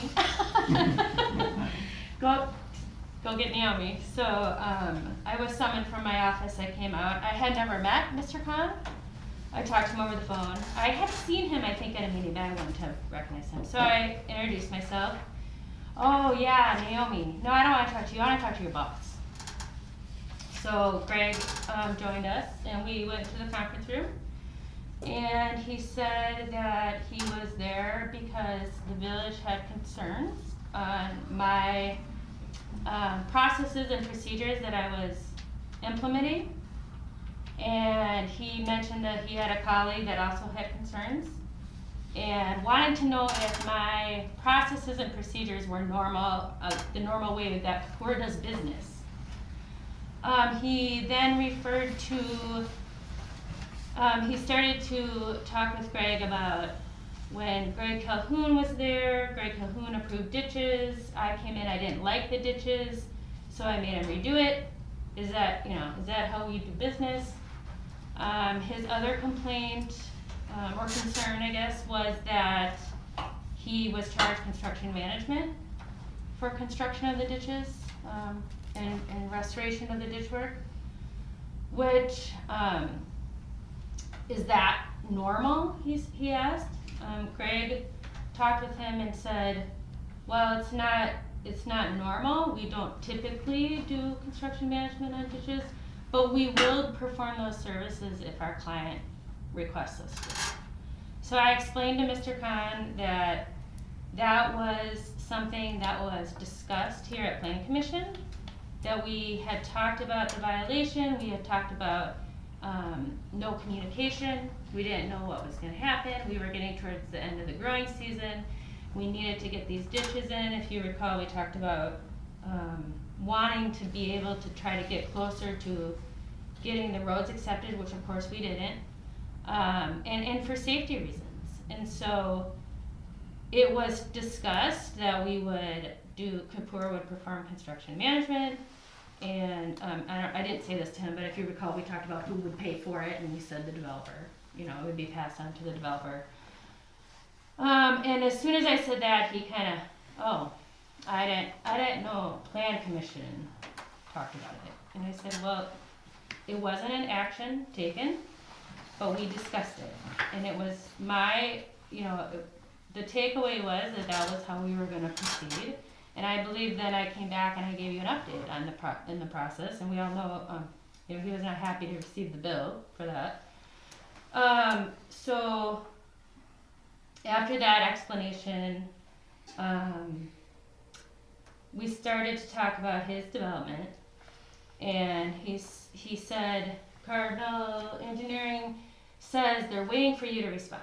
Paul Van Hinkelum says, you haven't given him what he needs. And I said, that's not true. I have a review letter from December 4th requesting, and we kind of talked about this at the last meeting. Sorry, you were there. At the last meeting, that I had requested more specifically some survey information for the lot adjacent to the pond. And I had requested it several times verbally. I had set up the property's owner's permission for them to access the lot. I had not heard anything back from Cardinal Engineering regarding that survey information, and that was critical for us to determine that the new pond design was not going to impact Lot 1. Mr. Khan said, I didn't realize that, let's call Paul Van Hinkelum. Greg and I said, sure, let's try to call him. He didn't answer. And that was when Mr. Khan said, well, I just want to get this resolved. There's lack of communication. I feel like nothing's moving forward. 100% agree. I said, do you want me to facilitate a meeting? Yes. Would you please facilitate a meeting? Okay, so he leaves. And I said, I will facilitate a meeting. Within the next hour, I contact the village. Can we meet here in the meeting room? Let's pick Friday. Warren says, yes, I'll be there. I can be there at 3:30. We set up a time. I then give that time to Mr. Khan, Ryan Cardinal, and Paul Van Hinkelum, asking them if they can attend. A couple hours later, I get an email from Ryan Cardinal. Here's the updated plans and calculations. I want you to look at these and review them before our meeting on Friday. Before the meeting on Friday, he said. Before the meeting on Friday. Okay. So I looked at him. I had comments. He was showing the water from the pond going on to Lot 1. So immediately I said, hey, I'm seeing this. There's not a contour on the outlet. You're allowing water to get on Lot 1. I think you could fix it by putting a contour here. And then I requested some information he said was attached that wasn't. So I wanted to get back to him right away. So I did that. He later that night replied, and then I asked again, will you be able to attend the meeting on Friday at 3:30? He replied later that night with his intended grading line that, I know it's not going to back up. I intended to have this line here, showed me on a piece of paper. And then here's the other information I forgot to include. The next morning when I came in, I saw, still no response about the meeting. The next morning I came in, I got his email. I said, your intended grading looks good. Make sure your plans say that. we'll go with that. And, thank you for the additional information. He claimed I was trying to, he had some other words in there. It was not very nice. Warren's got all the emails. But anyway, still no, and then again, third time I've asked, are you able, because we haven't heard from anybody at this point, are you able to attend the meeting on Friday at 3:30? No reply. This is still talking to Cardinal? Yeah. Okay. And I hadn't heard anything from Mr. Khan or Paul Van Hinkel. So, I don't know, I think it was maybe Tuesday I called you, Warren, or Wednesday, and I updated Warren on this meeting that we had, and vented my frustration that I'm trying to set it up at Mr. Khan's request. I'm not getting any response. They clearly are seeing my emails. So then Warren says, I'm gonna follow with an email the next morning and ask them to respond. We need them there at the meeting, because we decided this is not gonna work if they're not there. No, none. So, Warren sends out another email. Cardinal Engineering, we really need you to reply. We want to set up this meeting. We're assuming Mr. Khan's going to come because he asked for it. Please respond. Paul Van Hinkel right away says, I'll be there. Ryan Cardinal sends the updated plan to show the intended grading, and says, President Lasik, please direct your engineer or please ask your engineer or something to approve the plans prior to the meeting on Friday. And then he said that he can't make it, his prior engagement, and he was only given one option at one time, so he's trying to reschedule. So I don't think he's going to be there. But anyway, so I looked at the new plan. I wrote up this was yesterday morning. I wrote up an approval letter. I had a couple comments, conditional approval. Couple comments, they're gonna have to get an NOI revision is one of them. In the meantime, while they're not responding to my request, Paul Van Hinkel called Greg and left a message, and his message was that my client has requested that I call Ramesh Kapoor to discuss the project in Big Bend. We don't know if that's necessarily true, if that came really from Mr. Khan or if that came from Paul himself. But he said, but I don't know if that's right, so I want to call you. Greg didn't return the call. I continued emailing during this time with Ryan and copied Paul on all of them. Paul then called the senior associate, Greg's boss, and wanted to talk to him about the project in Big Bend. And so I got a call from Tom Fote. He got Paul Van Hinkel's side of the story. I gave him my side, and he said, you're doing a good job. Those are not unreasonable requests. I'll call Paul back or whatever. So, in the meantime, I got another email from Ryan Cardinal. Oh, I sent out a meeting request on Zoom, and my comment was we're going to meet and discuss any remaining items to get the site to compliance. And then Ryan said, what items? I don't know. He's not coming. So I guess my frustration is the lack of communication with the engineer. I'm not sure why. I can deal with them going over my head. That's not really a problem for me. We communicate with Tom. But I just wanted to share that. So we have a meeting on Friday. We're prepared to discuss what needs to be done. I'm gonna have an outline written up. We're gonna talk about everything from construction through stormwater management plan, through as-built. They need to know that all of this is gonna be required, and it's gotta be right. It's gotta be right. It's not gonna be intended, it's gonna be right. So, we'll see how that goes. Well, and on the bright side, I think Naomi's last set of 6 or 7 comments were sent to Cardinal today. They're all fairly minor in nature, other than the concurrence from the DNR, revision of the NOI based on the pond moving. So hopefully, he said he'll have those addressed by tomorrow's meeting. So with that, you know, Naomi will be able to issue a conditional approval based on the DNR's Sure. permit, so. And hold them to try to give you some kind of a timeline as far as Yeah. start of effort, end That's of effort. first Oh, thing yeah. on my agenda. Yeah, you asked for it a couple times. Yeah. Right. I don't really know what to expect Yeah. at the meeting. I Well, don't think they're big okay. fans of me, but Is that being held here? Yeah. yes. Okay. You're welcome to pop in if you're, bored. I've picked enough challenges.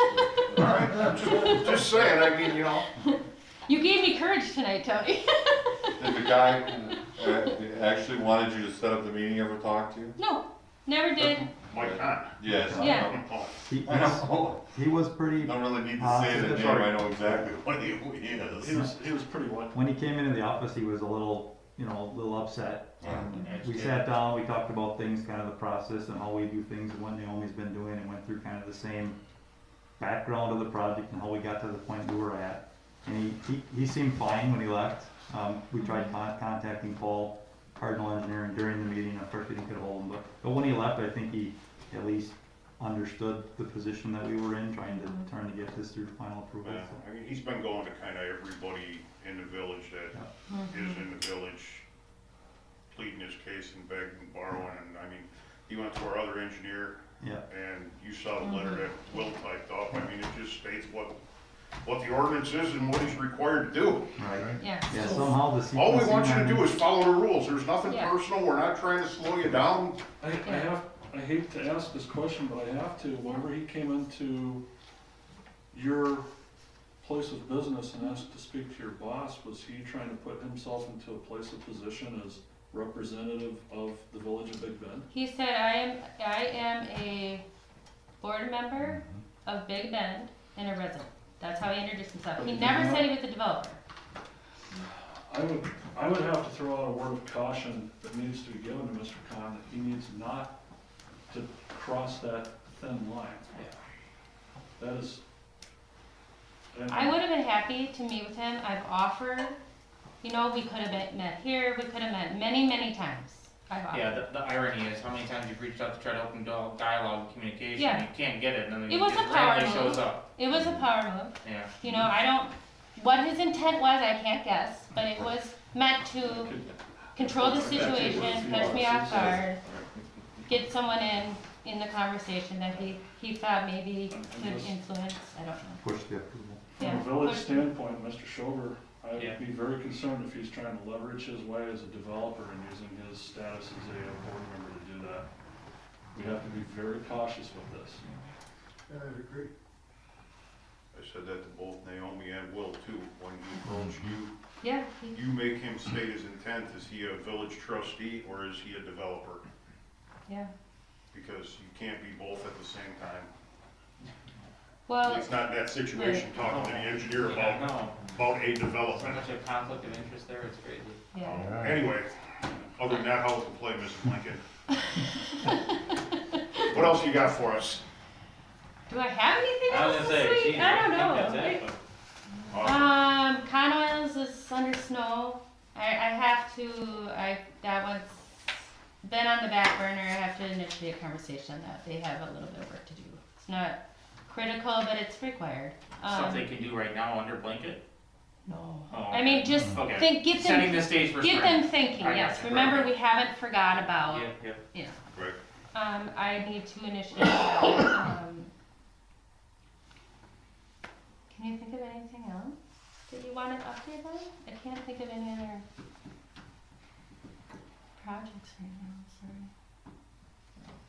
And it's winter. Quiet season. Yeah, it's winter, so occasion and. Quiet season. Yeah.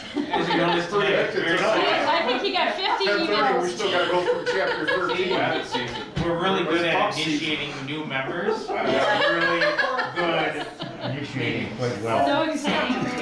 Well done. If We're awesome.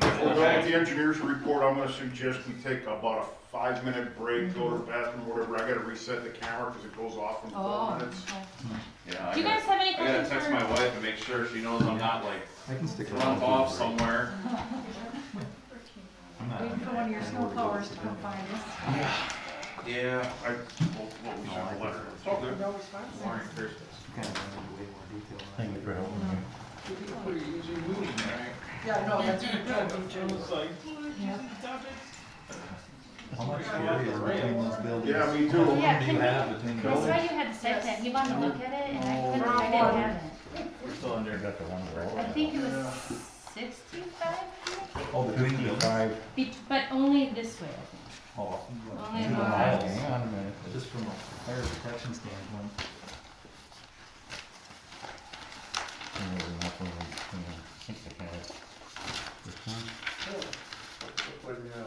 Chapter 13.